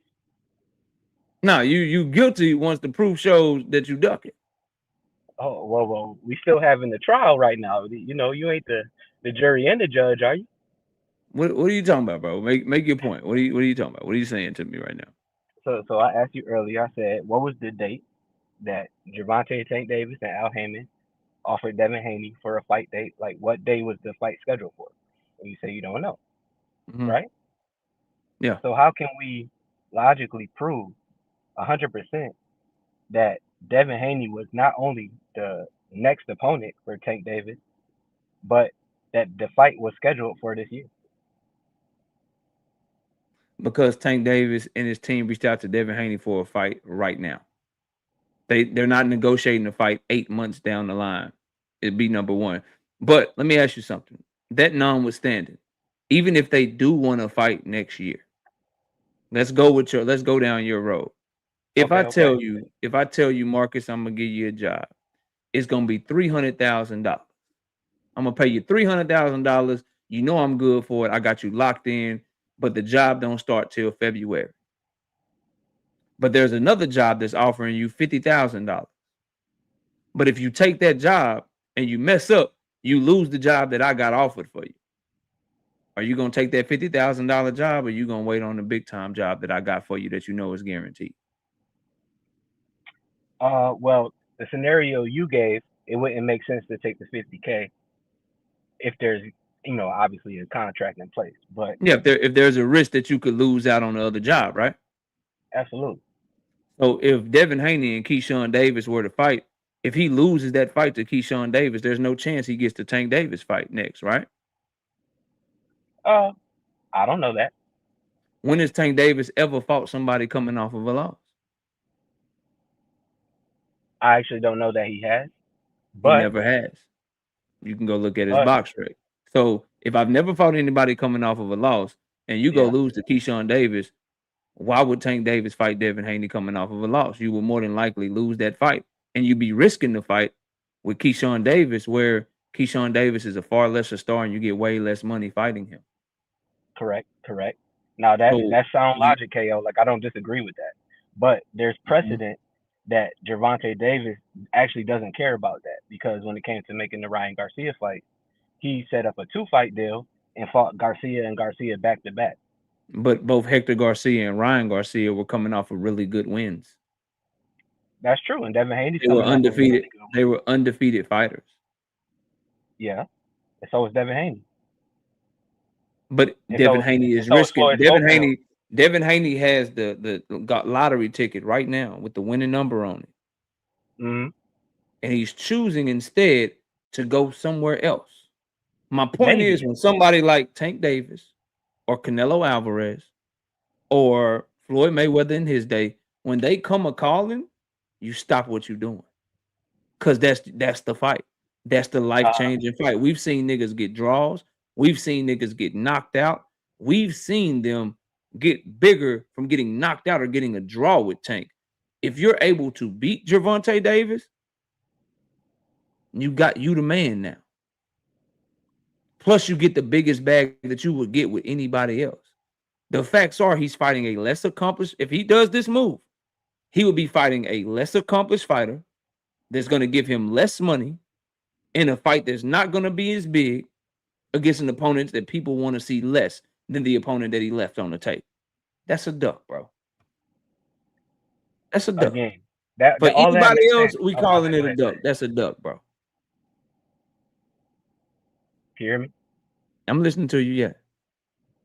All of those are great points, but you still have not confirmed with facts that they sent Devin a fight to fight next, and you didn't prove when they were, what the date was. Like you haven't given that. I can't let you off the hook with that. I get it. They So, reached out so to in him, order for Devin to be a duck in your mind, him simply being in negotiations for a fight with Tank is not enough. He has to be in negotiations. You got to hear the fight date. You got to know all of that before you're willing to call him a duck. not exactly, but here's the reason why. And me and you have had this conversation before. Prior, when Devin Haney was at 135, Steven Espinoza came out and said, "Hey, yeah, we had some preliminary discussions with Devin Haney, but with everything going on with Tank and the options that Devin Haney has, I don't know if that's realistic right now." Like that's a lot of gray area right there. It's like, That was at 135 pounds. The problem is that Bill Haney told the boxing voice that the fight was so close and it's further than they ever gotten, and that he didn't want to mess anything up because they're in negotiations right now. The fact are, the thing that you're asking for, they could never get to because Haney is pulling away and going in another direction. We can't get to the signing contract stage. We can't get to the announcing. We can't get to the announcing the fight stage because Devin Haney is pulling away and trying to fight Keyshawn first. So they don't get to that stage, bro. If you and I having a conversation about doing business together, but we don't get to the date that our business is going to open up because you decide to go in another direction, you still left me high and dry. Just because I didn't get to the date that we were supposed to open up the business doesn't mean you didn't walk away from the table, bro. That's an impossible ask for somebody to prove before you realize that person is ducking, especially when you know it's their biggest payday, their biggest fight, and the biggest legacy fight of their career. You should be exhausting all options. You should be continuing that conversation. You definitely don't pull away for a routine mandatory title defense against a much lesser name, specifically when you're billing Devin Haney. In that same Mando, when it was Shakur, you exhausted every option. See, that's the duck shit that we really need to get into. This mandatory been up since June the 2nd, according to multiple reports from reputable sources such as Lance Pugmire. And Bill Haney is on record going on June 12th on Sean Zattel's show, June 12th on Fight Hub, June 12th on Fight Hype, all talking about fuck that Keyshawn Davis fight. We pushing for the Shakur fight. So they didn't care about a mandatory. They didn't care about Keyshawn when they were pushing for the bigger and better fight with Shakur. And Shakur was saying the whole time that the negotiations wasn't even real. Well, now here you go with Tank, where they both saying the negotiations is real. Tank is saying, I'm reaching out to this motherfucker right now for a fight next, mind you. I'm trying to catch this shit next. I'm going after Big Nose next, is his exact words. His team reaches out. Devin Haney confirms it. And now the same rules apply for Tank and Devin way more than they apply for Shakur and Devin, because Tank is a bigger name than motherfucking Shakur Stevenson. So how do you push so hard for Shakur with Keyshawn as your mandatory, but when it's Tank, you ain't pushing, you just move away from the table? That's a duck, bro. The stuff you asking us to get to, you can't get to a fight date or confirming the contract was sent and all that. You can't even get there if you start talking in one weekend. The motherfucker's already talking about another direction. How in the fuck is Devin? This happened the same 24-hour span. On Tuesday afternoon, Devin Haney is saying Keyshawn Davis, then Tank. On Wednesday afternoon, Bill Haney interview drops where he says Tank is number one on the list. They can't even get their story straight, bro.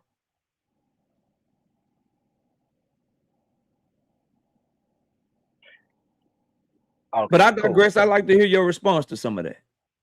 Okay, you gave me a lot, so let me do a little work. So, granted, I get what you're saying. Like, for me personally, I think you drop everything you can to make that Devin Haney fight. I done told you I think he should take less to make it happen if he's confident to make it happen. But at the same time, there's nothing that I can do or you can do to prove that Al Heyman didn't offer Devin Haney a fight that was too far off in the on the timeline to where it doesn't make sense to take a fight right now. It also, there's no guarantee that they actually walked away from negotiations completely at all. Like you even admitted, maybe they are trying to leverage something by, saying they want to make the fight with Keyshawn Davis. It don't make sense to me, but at the same time, that might be a possibility. I don't know what the date was for the fight. You don't know what the date was for the fight. It could still be locked in. We don't know. Here's the problem with that, bro. Bill Haney kills your argument. Devin Haney kills your argument. When you're so active on social media and you talk so much, that's something that you don't be quiet about. If Tank did all of this talking and all this shit talking and like, oh, blah, blah, blah, I'm going to do this to you, I'm going to do that to you, only to offer Devin Haney a fight 8 or 9 months down the line, you think Devin and Bill would be quiet about that shit? You think they would just be quiet and not say nothing? Maybe they don't have the right to mention the kings of painting narratives and making people look like a duck. You don't think they be using that to make it look like Tank was bluffing? All the shit that they've done, from fake $20 million offers through Turkey Al-Sheikh, the back and forth with Shakur Stevenson, and all of that whole ordeal, the shit with spelling their name wrong with Gary Russell Jr. when they was trying to negotiate that fight, quote unquote, the whole drug testing fiasco with Brian Norman Jr. leading up to that fight. This is the time that they're going to be quiet? That's a great point. That's a great point. But maybe they don't have the right to say anything about when the date is. You don't have to say when the date is to say we got the deal done with Tank. We're going to use Keyshawn as a tune-up, but that fight coming. That's not giving up anything. They're not the A side. They can't announce no fight. That's not announcing the fight, bro. That's not announcing the fight. That's simply saying. That's simply saying it's coming. And if that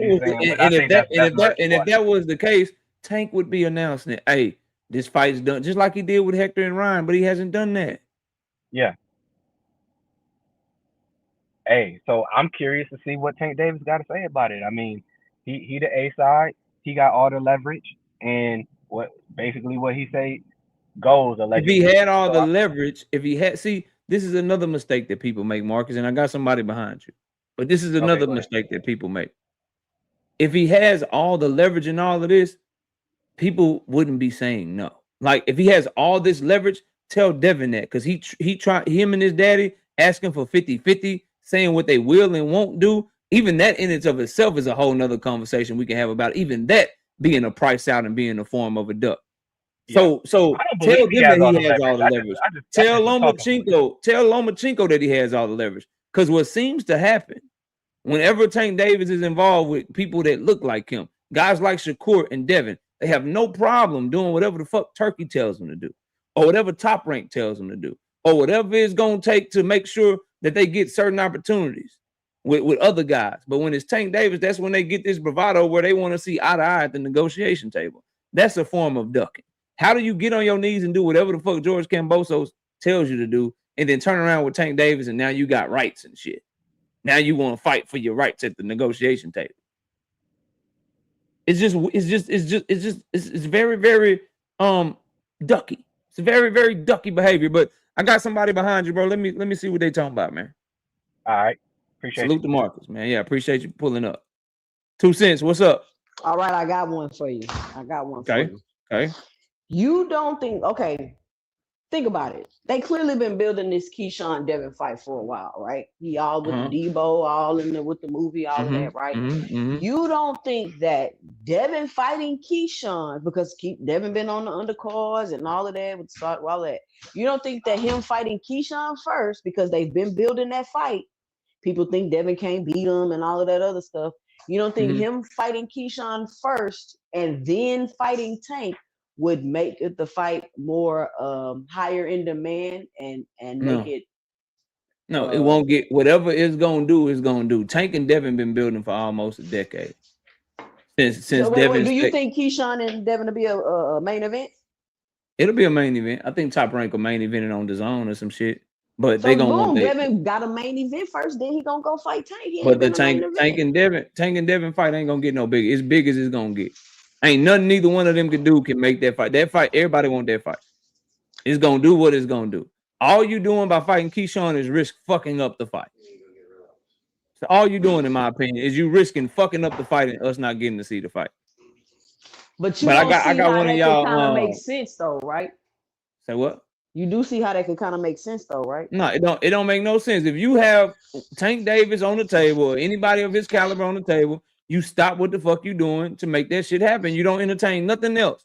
If it takes dropping a But it belt, was if it takes already in process though. That's what I'm saying. The he was Keyshawn already fight in was already process. in process. He was already in process when he was begging for Shakur. Keyshawn been right there, but he was begging for Shakur. That was just Tank a bigger fight than Shakur.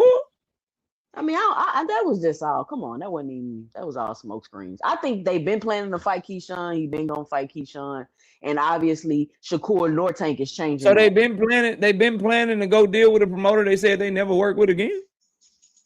That's what it's looking like to me. Because why would you say Davis then Davis? Like that's like some accomplishment. You feel what I'm saying? Like you say Davis then Davis and paint a narrative and not make yourself look like a goddamn duck. I mean, look, I'm just trying to get some sparring in, KO. I'm trying. Cause your ass don't want to tell the truth, which is I'm pulling away from the Tank negotiations. I'm going in Keyshawn direction. You don't want to tell the truth. You don't want to say that. That shit don't sound good.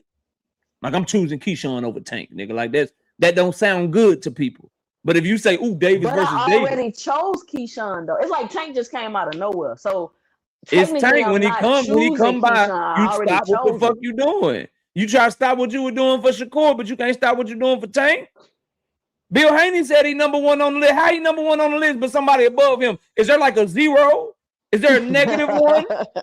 Is there a -2 on the list? How is he number one, but you want Keyshawn first? That's true. That's true. All right, I'm done. That was my last shot. Salute the 2 cents. Shout, and just so y'all know, she don't actually believe none of that shit she's saying.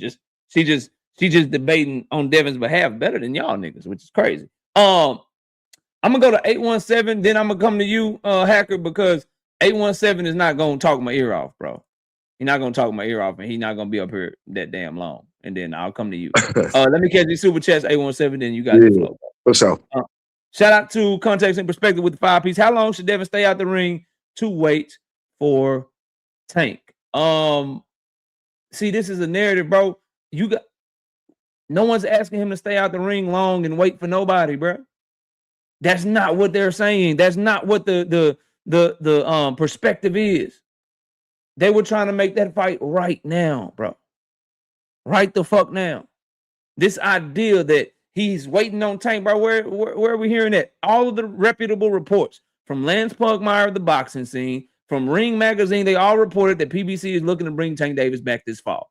Nothing has came out to counter report that. We got to stop this shit, bro. Lance Pugmire is one of the most reputable reporters in boxing, and if he's wrong, he'll come back and he'll correct it. But until somebody can show me any other reputable report outside of what he's been reporting on this, I'm not trying to hear that. Oh, Tank was trying to make them wait shit. Not trying to hear it, bro. Shout out to what happened? Can y'all still hear me? Okay, there you go. Yeah, it's tripping. Shout out to Big Dre being a member for 14 straight months. Said purse bid won by GTD Promotions. First fight on the main card. That would be a wild situation. Planet 619 with the 5-piece in super chat. That's like Benavidez angling to fight Canelo for years. Canelo calls him, but David wants to fight in Bill A first. Yeah, that's duck move. All right, 817, floor is yours, bro. What's up? What's up with it, Brody? Peep game.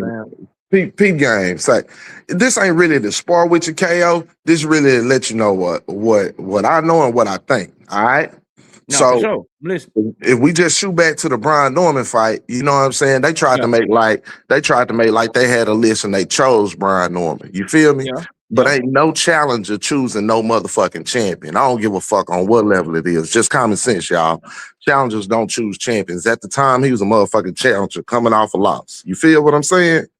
So really what it was some folks behind the scenes contacted the motherfucker and told him that's who he was fighting next. You feel what I'm saying? No, then your boy Bill do like he do every time, try to get out on social media and get ahead of everything like they choosing the motherfucker, all right? But it worked out in their favor. They won. So, Pete game, this was going down right now. They already knew Keyshawn was on the horizon. That's what Keyshawn was working towards, and the way it was going to end up, Keyshawn was going to end up being this motherfucking mandatory. You feel what I'm saying? The Tank Davis shit, listen, them niggas been talking about Tank and this, that, and the third, and he don't want to fight us and this, that, and the third, but they was doing everything they could not to make the fight because they situations, they was able to dictate them. But the money in boxing is changing, and the game is changing in boxing. And these niggas, these avenues and money and shit that they thought they had, they don't have no more. So really all this shit about them being bosses and shit is a motherfucking lie. They puppets and they be in control. You feel me? So basically, Tank is the type of motherfucker that call the shots. See, it's only a certain few in this game that's able to call motherfucking shots. You feel what I'm saying? So I don't even think before Devin opened his motherfucking mouth, before Father's Day and all that extra shit, I don't even think Tank bothered by them niggas. Cause them little niggas, they always been little niggas to him. You feel what I'm saying? Tank make his own choices. When that nigga opened his mouth and went talking all outside his neck, Tank got on his people neck and said, hey man, make that motherfucking fight. I'm like you. When the money train come, I don't give a fuck what else you got going. That's where you supposed to go. I feel you, KO. I feel you, right? But I'm gonna tell you this, right? I'm listening, bro. Build them the type of people to cook up some shit to make the shit that they got going on be relevant. You feel what I'm saying? Keyshawn versus Devin is a decent fight. It's a relevant fight, but it's nowhere on the level of Devin Haney and Tank motherfucking Davis. We all know it, right? 100. But see, you see a lot of times Bill be writing checks and his ass is narrowly cashing them, right? They fucked up with Ryan, but this is another situation where his son mouth actually got him in some shit with Tank, and they already had the Keyshawn shit on the motherfucking table. Listen, ain't no way Keyshawn beating Dale. I know this, they know this. That's why they deborn and ready to take this motherfucking fight. We seen Keyshawn struggle with Albright. He just ain't there yet. Devin been in with better competition. I know his chin is in question, but he gonna beat Keyshawn. Okay, they gonna use that. Bill and them already when Devin and Tank was getting into it on the deal, Bill already looking at it like, I'm gonna use this shit. We gonna use this shit. Go into the Keyshawn fight with the Tank fight on the horizon. They ain't gonna do nothing but actually put some asses in them seats so we can be able to go to the table. Because right now, we saying that 50-50 shit, so we don't have to fight. You feel what I'm saying? Because we know Tank ain't gonna agree to that shit, right? But we saying that shit so we don't have to fight. We can go in here, beat Keyshawn. Then when we come to the table, we can just say, shit, I just beat Keyshawn motherfucking day. Just give me more motherfucking money. Boot the bob. And try to get closer to anything respectable to take that motherfucking loss. Because again, a loss to Tank Davis don't kill your career. Just like Xander. Losing to Boots didn't kill his career. It might have. Flip side. That fifth round fucked him up. It might have. It fucked him up. But go ahead. It fucked him up, fam, but he can parlay that shit into another big fight and make another bag is what I'm saying. Because what? Ain't no harm in losing the Boots. But if Boots would have lost to Xander, I got a lot of people want smoke behind you. So go ahead. Keep going. Just land your plane. I'm just saying, I'm laying the plane. I'm just saying, that's what the fuck going on, okay? You know what the fuck going on, just like I know what the fuck going on. Coming to Tank talking about 50-50, get the fuck out of here, boy, with your record. But they use it, that man, Devin talk up some shit, Tank make some shit happen, unlike the rest of them niggas, and they using that motherfucker for eyes and ears for the Keyshawn Davis fight. That's what's going on. Shout out to my dog 817 in here cooking shit. Appreciate you, bro. All right. Let me catch this. Shout out to my dog Brashley with the 5-piece in the super chat. Says, KO, is it possible Devin backs out of Keyshawn fight if the money isn't right? I can't believe his fans are defending this shit. Bro, the money ain't gonna be right. Top rank don't want this fight, bro. Top rank will prefer that WBO belt to be between Keyshawn and Brian Norman Jr. so they can control whoever wins that fucking fight. If Devin goes in there in a one-off and beats Keyshawn Davis, they done fucked up their contender/champion prospect. He then took another loss in the 147-pound division, and then Devin just runs off into the sunset, and they ain't got no options on him. They're going to lowball his ass because they will have no competition in making this fight. If you notice, there's no reports coming out that Devin Haney and Top Rank have begun negotiations. You haven't heard that shit anywhere because Top Rank is chilling. Like, yeah, nigga, in 20 days. Them 20 days. 20 days, nigga, and we going to purse bid. And we know Matchroom ain't building on it because we cool with Eddie, and we've been talking to him. We know Golden Boy ain't bidding on it because we cool with Oscar, and we talking to him. We know for a fact PBC ain't bidding on it because we cool with them. We talking to them. We know for a fact that motherfucking Zuffa ain't bidding on it because they can't. They not a licensed WBO promoter. And we know that Riyadh season can't bid on that shit because they not even a real boxing promoter at all.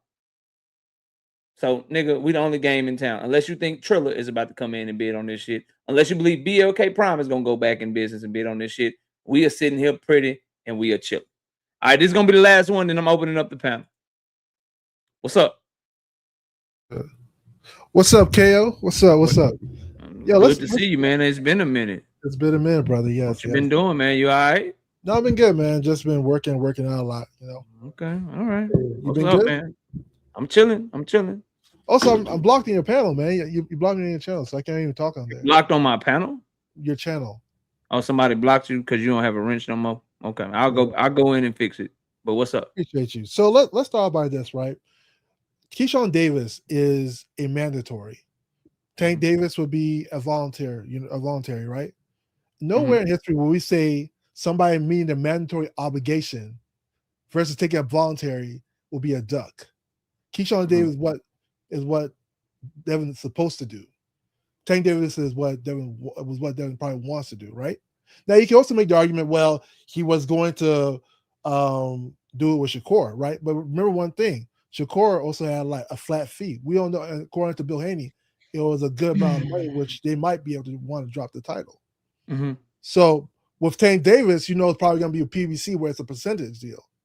You know how they feel about percentage deals, So they're like, okay, do we drop our belt for a percentage deal or do we fight for it and then fight for it later? All y'all back. Hold on, Boxing Hacker. All y'all backstage. I'm gonna let y'all up. I'm just gonna go a couple of rounds with Boxing Hacker, then I'm gonna open up the whole panel. Go ahead, bro. This goes to my second point. Now remember, Devin says he's gonna fight Davis versus Davis. So that's alluding to he's gonna fight Keyshawn first and Tank second, which is a better plan. You know why?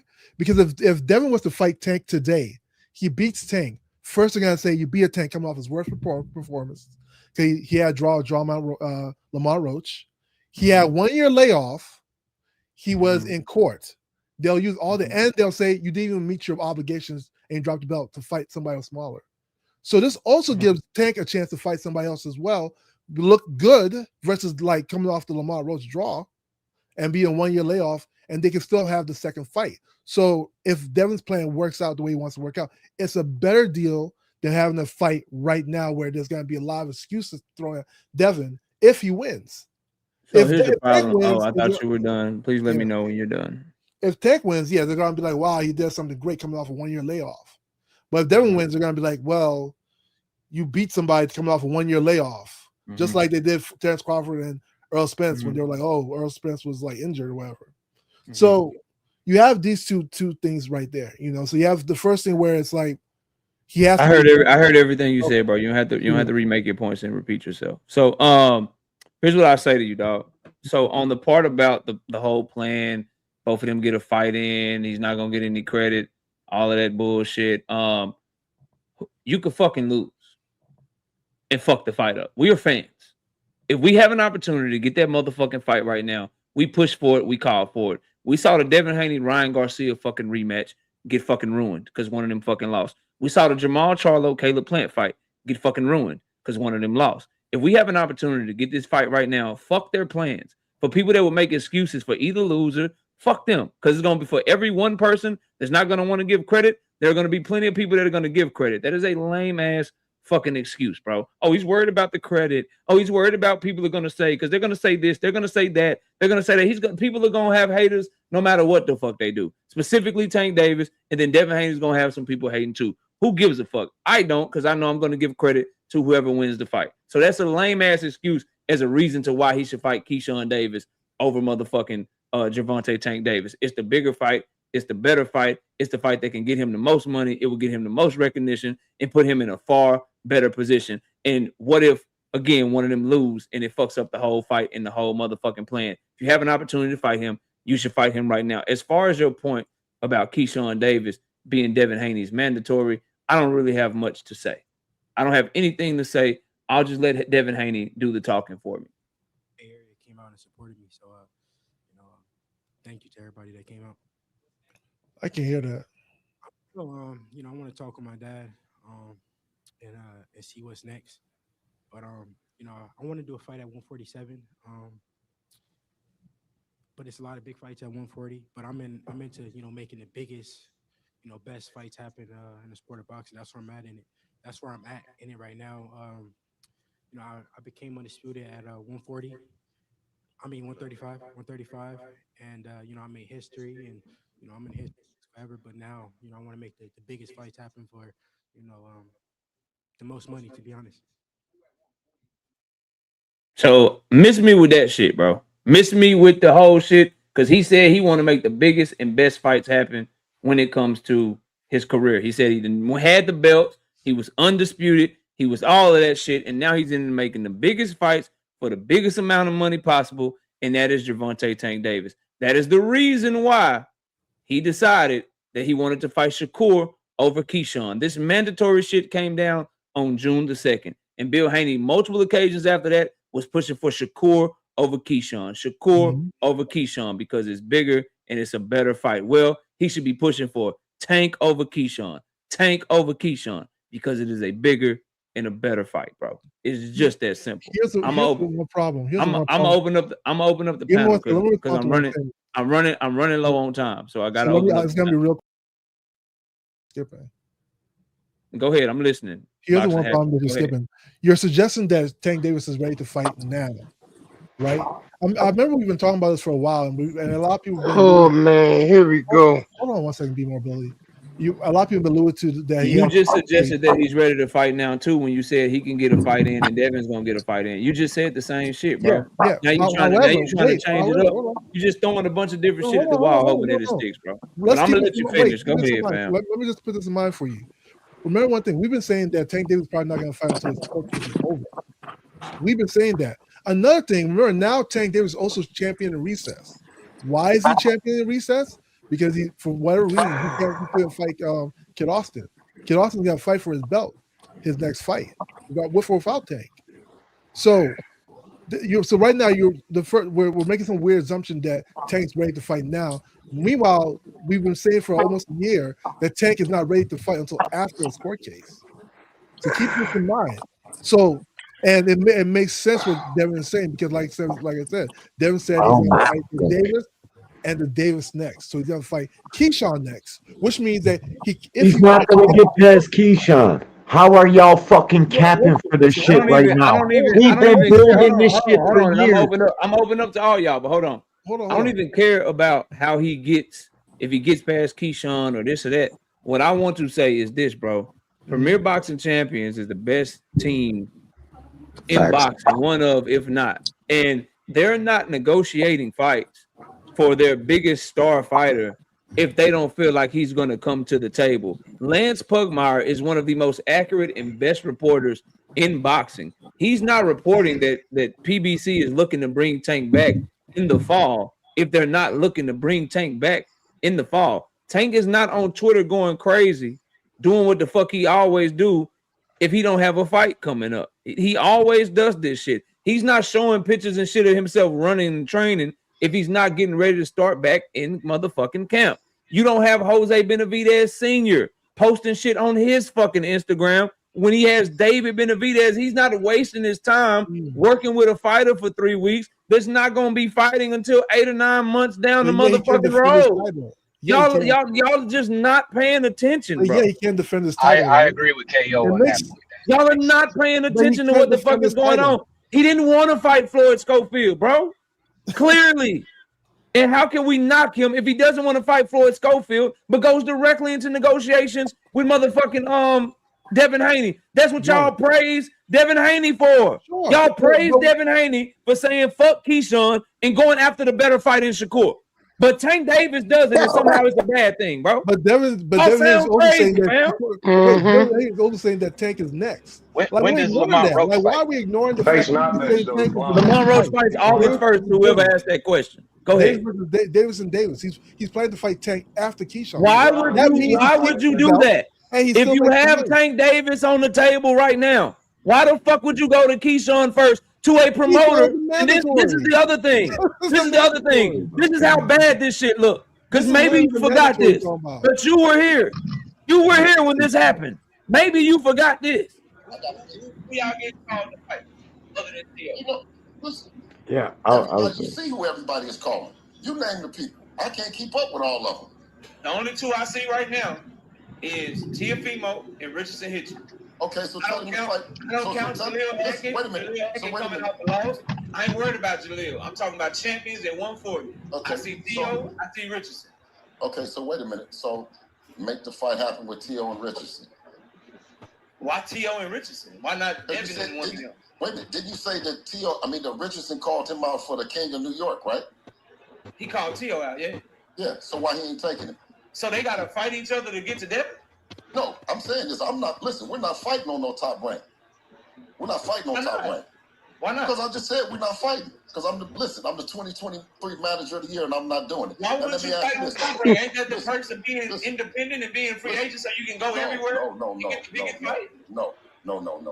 So y'all only want to deal with Turks? Listen, no, what I'm saying is this, is that I'm not doing no deal with top rank where we got to do 100,000 buys, and then that's the threshold that you make. Why not? You're still in the face of boxing, right? What'd you say? You're still in the face of boxing. 100,000 pay-per-views is nothing. Listen. That's why we picking who we pick. Well, he ain't sold none of it. But 100,000 is nothing. Why you worried about a threshold in the face of boxing? No, because Theo ain't sold nothing. But 100 is nothing for Devin. He the face of boxing. And listen, that's why we pick who we want to pick.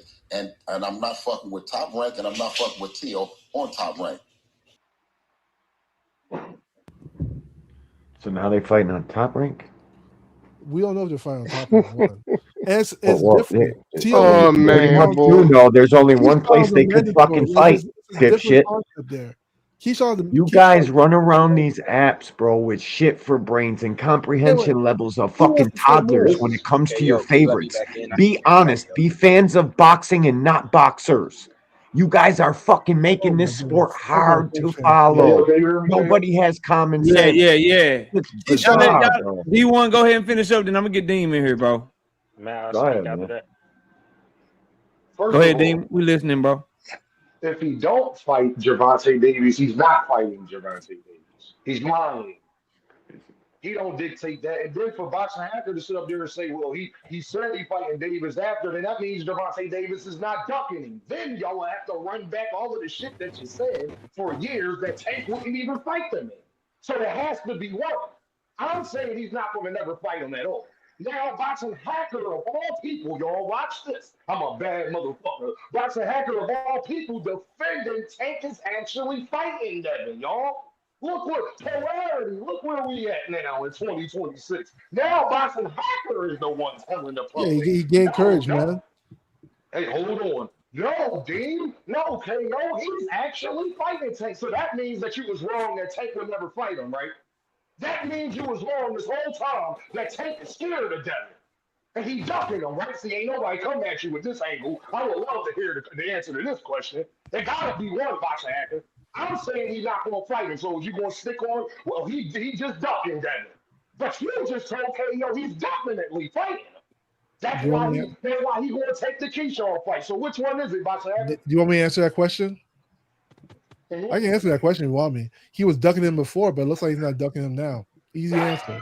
Now they're acting like there's no Oh, Lord have mercy. Y'all let me get this money real quick. Let me get this money, Hacker. Let me get this money. Shout out to No More Sleepwalking with the 2 piece in the super chat. 19 days left. Counterfeit bill. Don't have paper. Shout out to Drink More Water 5 piece. No biscuit in the super chat. Motherfuckers are really trying to justify DHP turning away from negotiations with Tank Davis.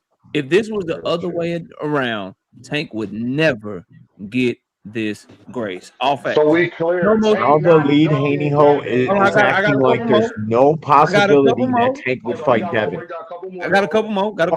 Shout out to No More Sleepwalking, being a member for 13 straight months. I bet your ass can't make it to 2 years. Bill Cooked in 4K, shaking my head. Can't make this shit up. Shout out to Oddly Gifted Bully Kennels, 10-piece, no biscuit and soup. Jay says, nah, I'm with Hacker for the first time ever. What if Haney signed a 2-fight deal with PBC? He fights Keyshawn on PBC and Tank on PBC. Oddly Gifted Bully Kennels. My brother. How the fuck can PBC offer up Keyshawn Davis to Devin Haney in a 2-fight deal if Keyshawn Davis is signed to Top Rank? I had to laugh at that one. Y'all, Exactly. we clear. Y'all, what's today's date? Today is what, y'all? So we Tuesday. clear. That's a hacker. Gervonta Davis is not ducking Devin Haney, right? In July 2nd, 2026, he's not. Now, I can't speak for 2025, 2024, and the years before that. Oh, okay, man. All right, man. Hold on, we got a couple of new panelists, bro. NHA, what's happening? What's the word, KO, man? Been a minute, I know, man. I know you out here as a Shakur fan, man. I know you hate not to be in on the fun right now. What you got, bro? What's happening with you? What's going on, bro? This is my take on it. You know what I'm saying? I love to see this fucking fight, man, because I answer a lot of questions that shut a lot of people up, depending on whatever side you're on and shit. But in my humble and honest opinion, neither one of the motherfuckers and shit was serious about fighting each other. I could be wrong, but it's like I said, it's my humble and honest opinion. I ain't heard no reports of, you know what I'm saying, of Hank's team actually reaching out to Bill Haney. Now, we could say Bill Haney and Devin said that they reached out, but we can't pick and choose when we want to believe Tank himself said it too. Yeah, but Tank says a lot of shit too and shit. It's like, when has Tank ever lied about his team reaching out to somebody trying to make a fight? Hell, you asking the wrong one. Listen. Tank lies. So Tank lies, Bill lies, and all these all lies. No, but let me just get this off. Go ahead, bro. This is the only reason why I think this shit is like, you know what I'm saying, is they both kind of playing off each other and shit. Now I think Tank, you know what I'm saying, just trying to keep his name buzzing and shit, you know what I'm saying? Not that he needs to, but it's what I'm saying, but it's I don't really think Tank is in a position where he can, you know what I'm saying, fight right now. Man, that nigga called his mama a fucking man. Are you kidding me? Bill called him worse. Bill's called him worse. He tried to pull a move on us, y'all. But Bill been getting on this nigga for fucking years. Hey, you got a bad echo or something, or you kind of muffled a little bit, Dean. But go ahead, bro. Okay. Your mic is usually very crispy, but it's kind of. He done yelled his mic better out. now. There you go. Let me just land it real quick. Let me land it real quick. I'm gonna tell you why. You don't believe Bill now? I never believed Bill. It don't matter. But let me land this. Let me land this. Others don't believe Bill. Y'all believe Let me land Bill. this, bro. I never believed Bill. Y'all let him land his plane. Go ahead, NHA. The main reason why I think this shit is not realistic is because of the weight. I don't think Dev's going down to 140, and I don't think fucking Tank will ever agree to go to 144. But that's not what Bill and Devin said. So they lying. So now you don't believe them. Bill both lies. ways. What the fuck? We not arguing that. Yeah, Bill lies. I mean, that's what he do. He's a fucking So promoter. was he lying all of the other times? He's a manager. I mean, whatever. So hold on, NHA, can I ask you a question? So then NHA, all of the times you came up here to argue against me and KO about what them niggas said, and we was saying they was lying. Now you got to take that back because you can't say we was tripping. You got me fucked up. I don't. You got me fucked up with, you know what I'm saying, with a Haney'S. I'm not him. It's you, NHA. I've talked to you for over 2 years, my guy. I know who I am talking to, sir. You ain't never hear me defending Bill as a fucking truth sayer. About what Bill and them was saying, and that you didn't believe Tank.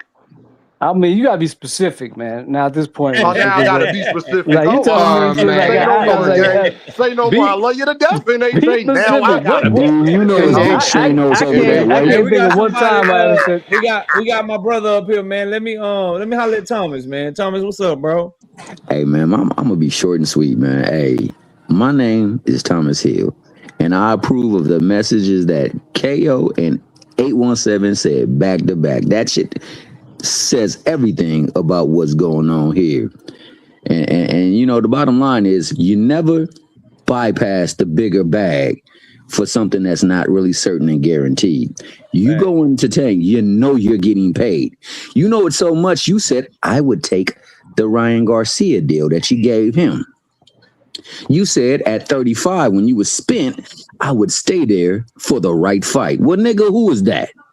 Who has that always been? Who's the nigga that your dad got up on the panel one time and said, the fame and the respect of the people we so greatly deserve? Nigga, make the fight.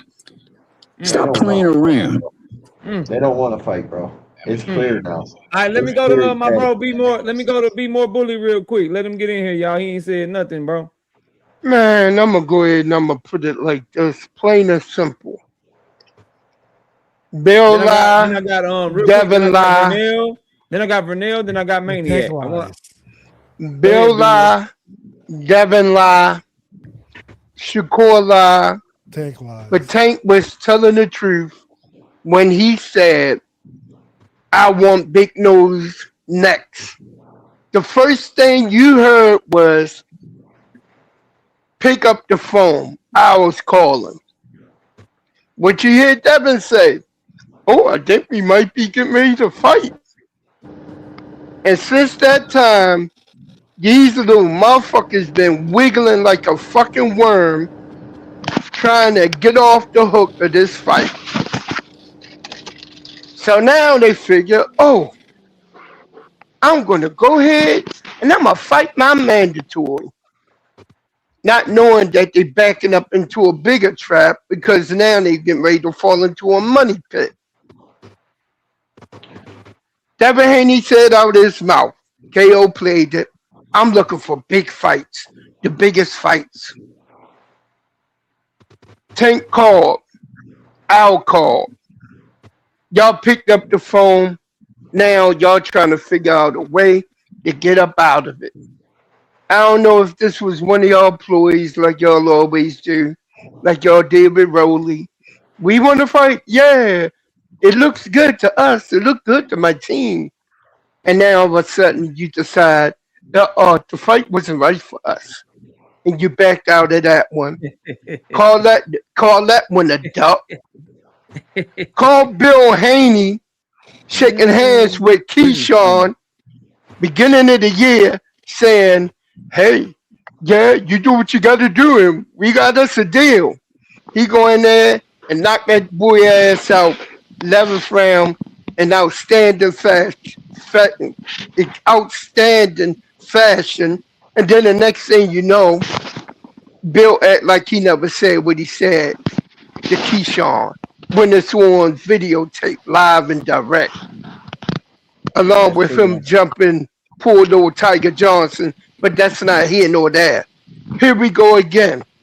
They trying to pull the jump out the trap move, but they gonna fall back into a money pit because that fight, if they choose to go with their mandatory, it's gonna go to purse bid, maybe 75-25. But before I could tell Flyer earlier, he hopped off the line. You don't know how much the fight purse is going to be for. It could be for damn 1.1 million. And if Top Rank win it.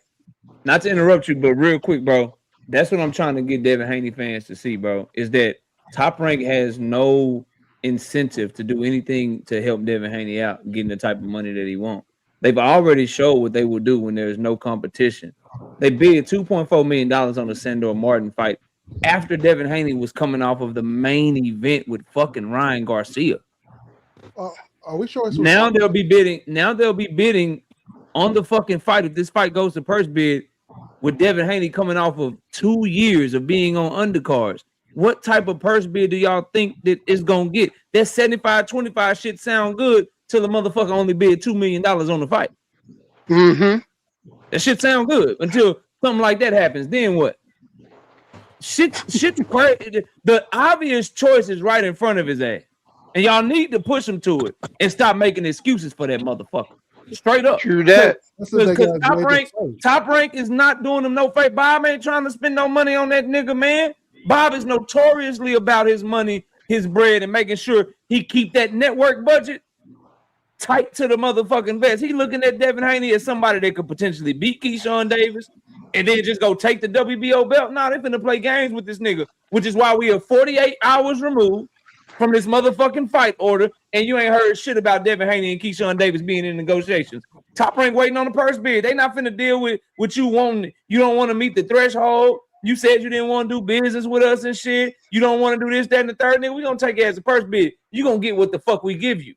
Because I know my partners at the zone, they not giving nobody else the green light to bid on your fight. They gonna tell Matchroom, they gonna tell Golden Boy, they gonna tell all them motherfuckers, stand down. Let Top Rank do what they do. And PBC for damn sure not gonna bid on the fight. And y'all think this is a good move. Y'all stupid than a motherfucker, bro. Bob ain't about to fleece this nigga. Watch. Watch. Y'all gonna be mad as shit. That's Y'all a gonna be fact. mad as shit. I don't think so. Hell yeah. Remember Hell about yeah. 2 years ago when I told Bill Haney, nigga, your market value matter. Oh, market value don't matter, nigga. Turkey market value don't matter, nigga. He ain't gotta sell tickets. He ain't gotta do this. He ain't gotta do that. Ain't this a motherfucking full circle moment? Y'all keep eating that raw turkey dick, you're gonna end up with salmonella. Anyway, Vernell, let me get oh shit. Let me get a couple more new people. Vernell, what's up, bro? What's up, bro? Hey, yo, first of all, let me everybody on the panel, how y'all doing today? Chillin', I got chillin'. I got three little questions. Number one, for this Devin Haney and this Gervonta Davis fight. I was talking to D Money about it. I don't believe it, yo. They've been going back and forth with this about 9 years, man. I don't believe it. I don't care what none of y'all say. I don't believe it, bro. That's just me. I don't believe it, bro. It's just hype. And number two, like the other guy say, and I was talking to D Money about this. Motherfucking Bill Haney lied 24/7. How do I know he lied? I watch your show, KO, and you tell me all about it. You tell me about it all the time. Number two, KO, this between me and you. Do you my thug? Why don't you feel like only Gervonta Davis ain't duck yo?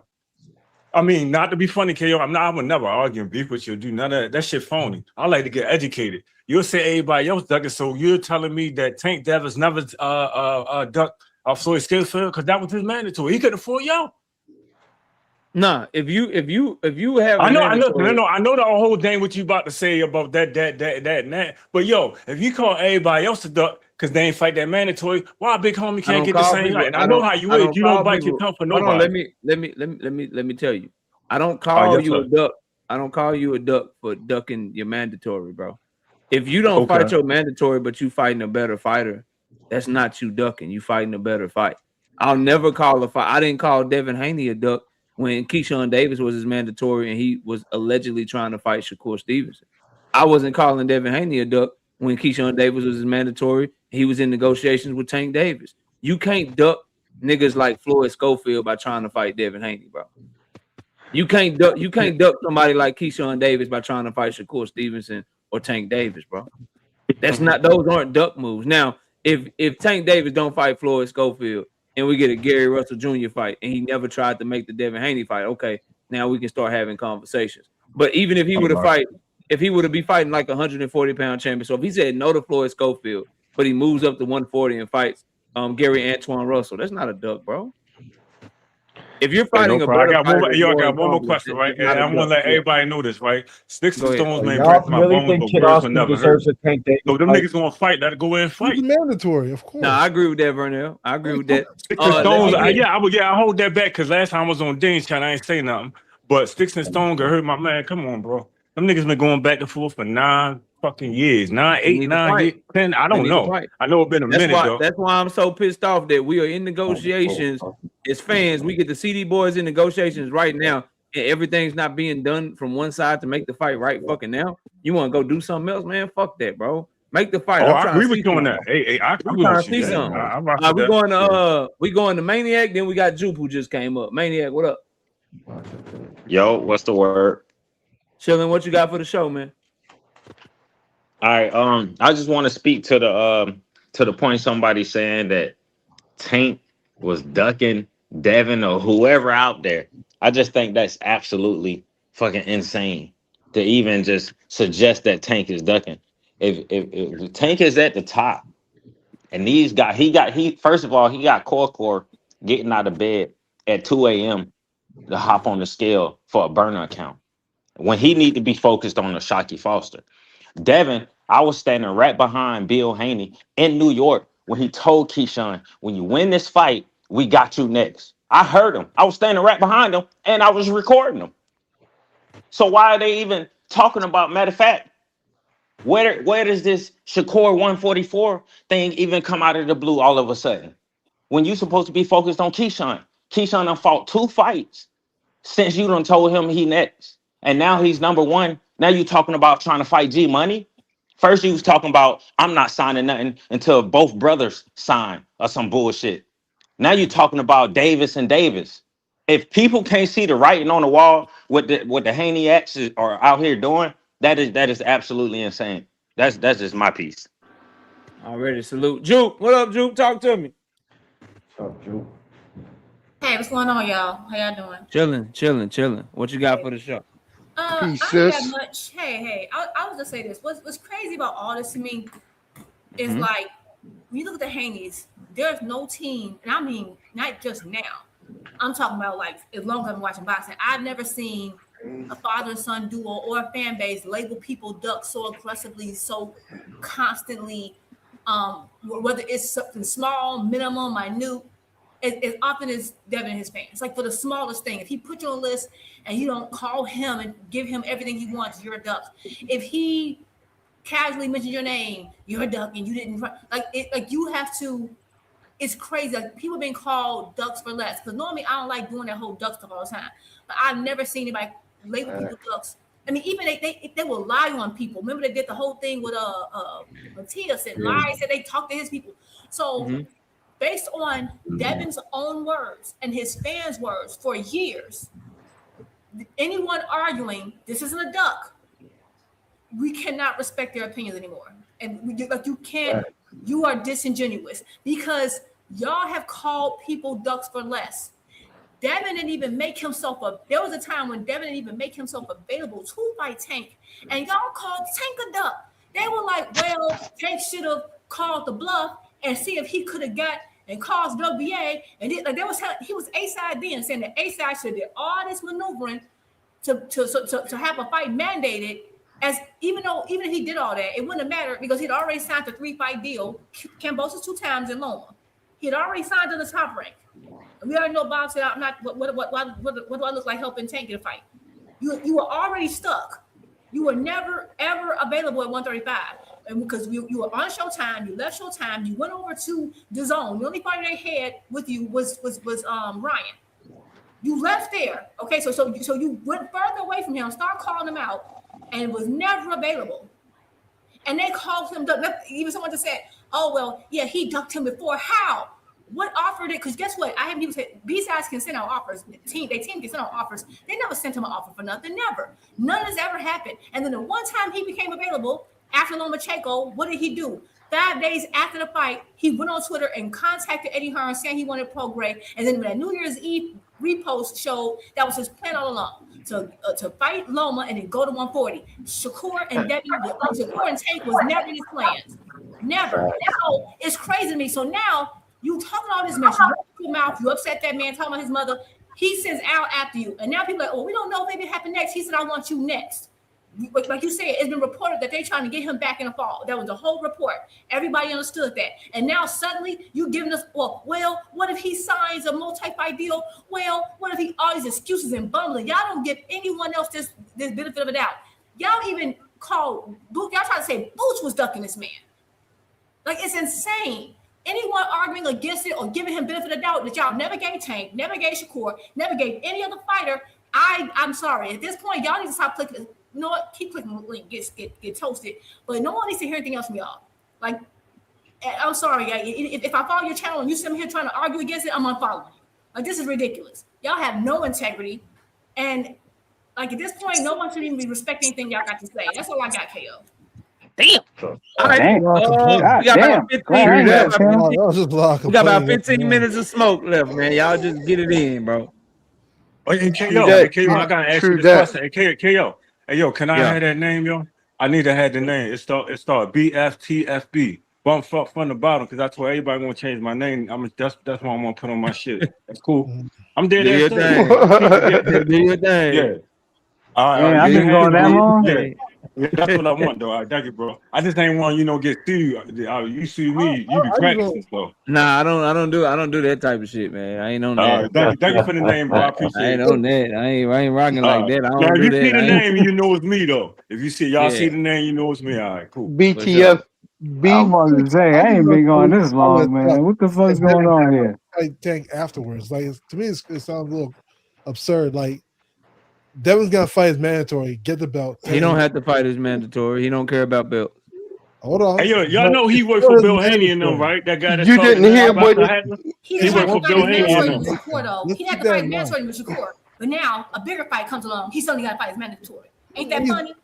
Ain't that funny? But you never say a mandatory. You fight voluntary over a mandatory, and that's considered not a duck. Because can I ask you this one question? Hold up. Based on pure logic. Because the voluntary fight is the biggest fight in boxing. You said what? Because the voluntary fight is the biggest fight in boxing. Fight the voluntary fight. It's not like he's not going. The voluntary fight is the biggest fight in boxing. Right. And you have to jump on that when the iron is hot. Voluntary. And we don't even know when the voluntary is coming back to the ring. Because the voluntary just went to the reports say that he's coming back in the fall. Lance Pugmire is a reputable reporter in the sport of boxing. He's not the only one reporting it. Jake Donovan is also reporting it. Dan Rayfield reported it. Mike Coppinger reported it. Everybody seems to know this except you. Let's see, because a lot of people have been wrong before. What we do know Bill Haney. Tank was also quote off in negotiation with who? Kid Austin. What happened? They said they got nowhere of Tank, and he ended up becoming champion reset. They also said that the fight was done. That also happened. They also said that the fight was done. Huh? We saw and we got the answer. We got the answer from Tank Davis. He told Kid Austin, keep pushing. Fuck the WBA. So he's looking to do something else, something bigger. And he went into negotiations with Devin Haney. You acting like this man didn't watch Devin Haney totally disrespect the woman that gave birth to him, bro. Ain't this the man that told us that Tank should just call his bluff? Remember just sending off her? What happened to that shit? Yeah. Exactly. Yeah. Yeah, what happened? He done called this bluff, and you admitted that he not ducking them right now. So whose fault is it? He did what you asked him to do. He called this bluff. You guys are cooked, bro. We've been building this fight for years here on this app, bro. Now the fight's here and it can be made. You guys are now you talking against the fight. The fight is not here. You should be doing, bro. Never been. When he was about to fight Shakur, y'all, Boxing Hacker wasn't telling Devin to focus on Keyshawn. He wasn't saying that.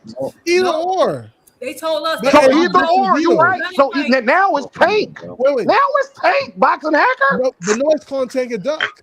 They were trying to say Shakur. They were saying Shakur was ducking. Remember? You can't call Tank exactly. Now they want the same equation, the same formula. Y'all let me get this money real quick. Shout out to Foxy Brown with the 5-piece in the super chat. She said, "What up, KO and panel? What's up, Foxy Brown? Salute to you." Okay, go ahead. The same formula that Hack over here is trying to use to paint Tank as a duck. It's the same exact formula that was going on between Keyshawn. I never said that's what they're trying to use that formula. They're trying to say that they're trying to use that formula to say that Tank is ducking Floyd Schofield, which is the same formula that was being used to apply to Devin and Shakur, with him trying to duck out on Keyshawn. Y'all talk too much. Y'all got KO got too many receipts. You'll never win this argument. Y'all look crazy out here.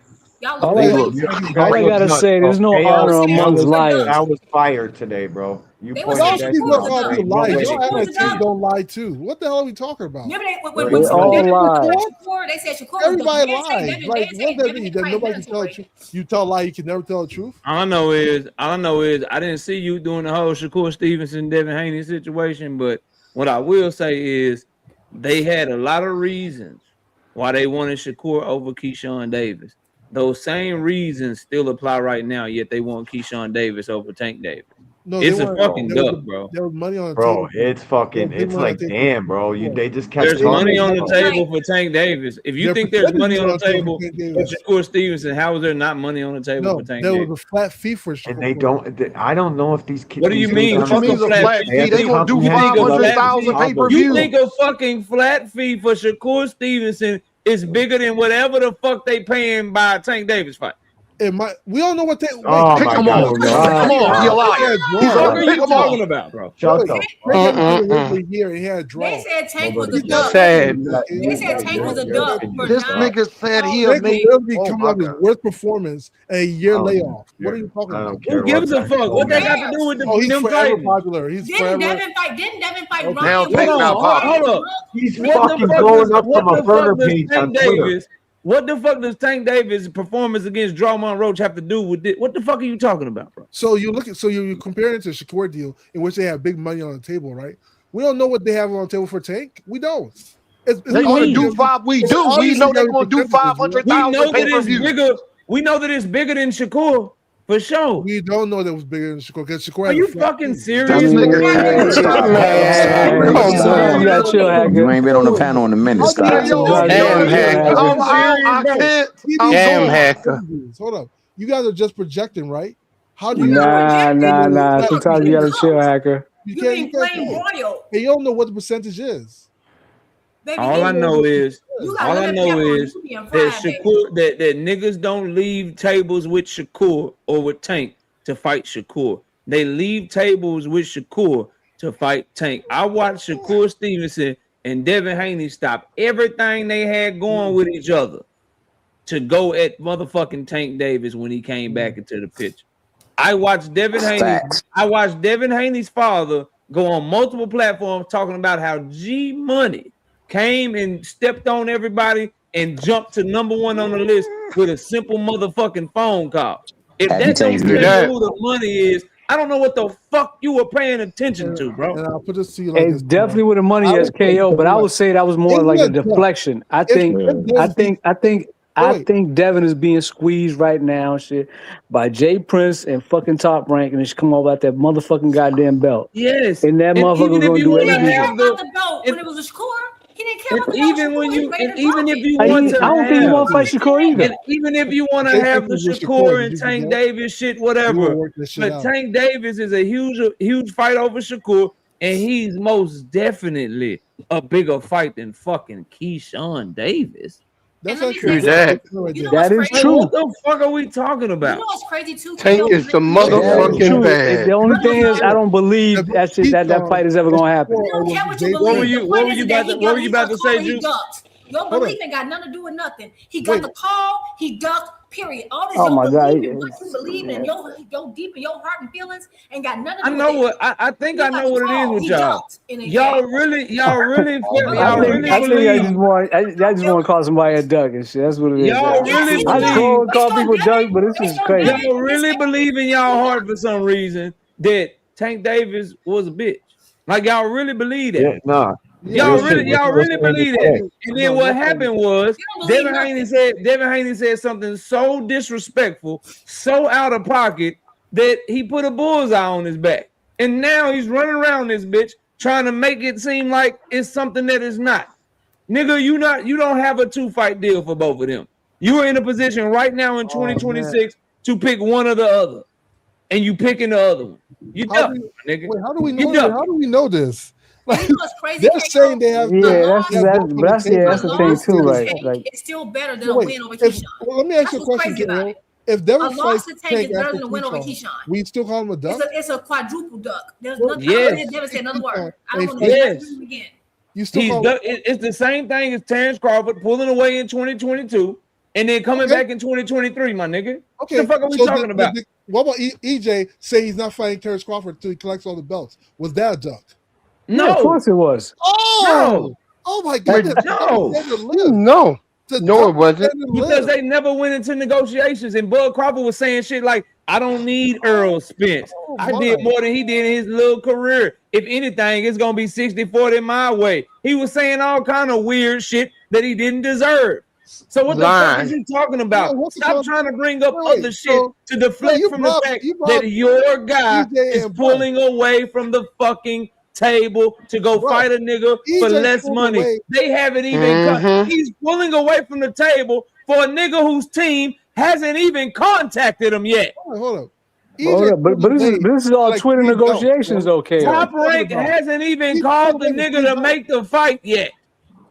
These are all Twitter negotiations, though, KO, though, man. We ain't got nothing They solid. both Twitter. have confirmed that Al Heyman reached out to them already behind the scenes. Both sides Bill, confirmed it. You can't. Are we saying Bill confirmed this? Yes. Bill and Bill the liar. All three. So Bill the liar confirmed this.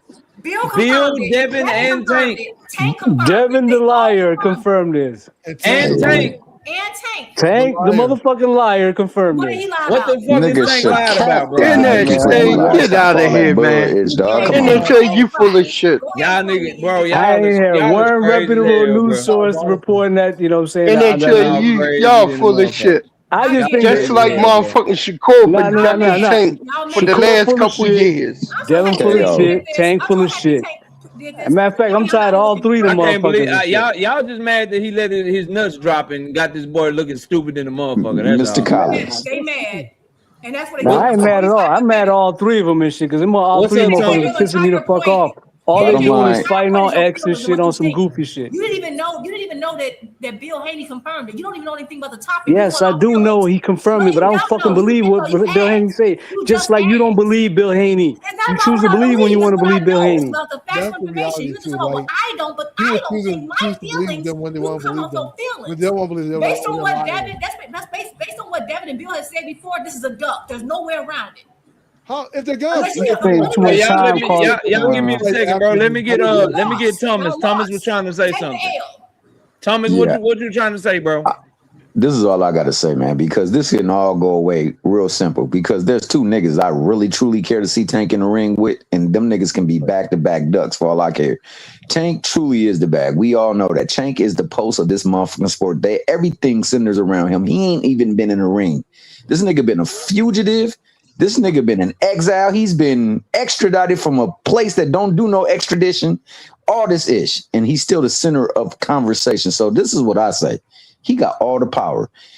Whoever we can get in contact with, tell them, have Tank draw up that contract. Send it to them so them niggas can publicly say yes or no. Because they're going to say no. They don't want that wreck. And then we can move on to Shakur, because I need NHA to get that humbling too, because he's having a good time right now. You need more. You need Nah, ain't no send no contract with work all the details out before a nigga agree to him. Nah, bro. Now you're like, okay, Tank do this and Tank do that. Y'all asked him to do what he did it, and now you still trying to put more on He some do Tank. shit. He fucked already. What do he do? What he do? He wrote on X that he reached out. Him and his dad. That's all he did. That's good. He wrote on X that he reached out. What did he do? And Bill the liar said he did. They reached out. Y'all let me get this money real quick, man. Shout out to No More Sleepwalking with the 5 pieces and Super Chat. KO, we don't know if any money was on the table for Kerr and Dev. There is no proof they secured funds for those two to make about. Shit is getting ridiculous. That's facts. I have not heard Zuffa or Turkey Hollow Sheik speak on that motherfucking fight. I've been saying that. 817, take us home, bro. I got 2 motherfucking minutes. For What sure. you got? It's just crazy. It's just crazy that, I mean, we've heard fighters in other divisions talk about Tank drawing power and how much money he make. You know what I'm saying? And it's crazy for another motherfucker to say it's a possibility that somebody else at the weight classes at Tank at or lower are going to make more money fighting anybody else but Tank. That's just crazy. But, I mean, just to end it all, bro, you know what I'm saying? Bill talk a lot. And when you talk a lot, you talk yourself into some shit that sometimes you can't get out of. And rather than admit it, he a slick talking WWE ass nigga. You feel what I'm saying? And he ain't gonna admit it. He thought he had other avenues not to be able to come back to Top Rank and have to kiss some ass. And now he getting squeezed from all ends, and that's what the fuck it's gonna be. You know what I'm saying? Dev really talked himself up on some shit, and Tank being the boss he was when he disrespected his mama, he had his people get in touch with the people. That's why you seen Bill and Dev and them shrink the fuck up and say, damn, little Tank really dropped his nut. Yes, it's because they folks really reached out to his motherfucking ass. You dig what I'm saying? But I'm telling you, Bill is a manipulating motherfucker. He reached over to his son and say, son, we gonna use this shit to our advantage. You see what I'm saying? Everybody gonna be anticipating. They gonna look at your Keyshawn fight because they gonna know your Tank fight coming next. You feel what I'm saying? That's the type of shit they on, man. And look, I'm gonna tell you something. Al Nim is a bad motherfucker. If y'all really peep the play, Dana been trying to get into boxing forever and he couldn't get into boxing. Still he had this Peckerwood homeboy by by Paramount Plus.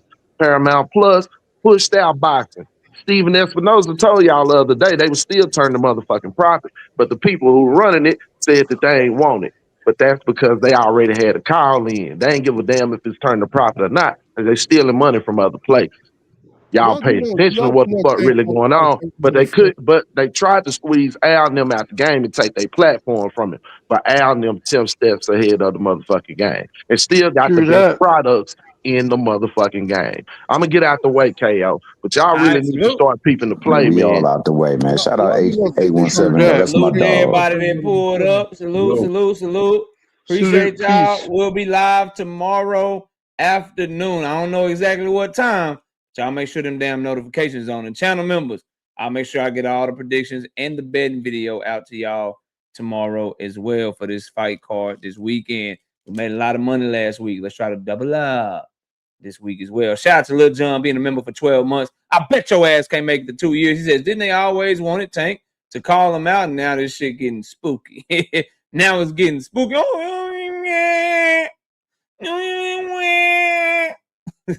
Now this shit getting spooky out there, bitch. Shout out to Lil John back in the super chat with the 5-piece. Didn't the fans complain and say, why won't Tank call him out? He doubled down on that shit on your ass, and you were 100% right. He did more than call him out. He trying to make the fight, and these niggas like, hold on, bro. Let's wait a minute. We'll worry about next year. Yeah, nigga. Yeah, nah, Tom. That rent coming due. God damn it, that rent is motherfucking due. But anyway, appreciate y'all pulling up on me. I'll be live tomorrow. I'll see y'all soon. We out of here. It's your boy KO. Peace.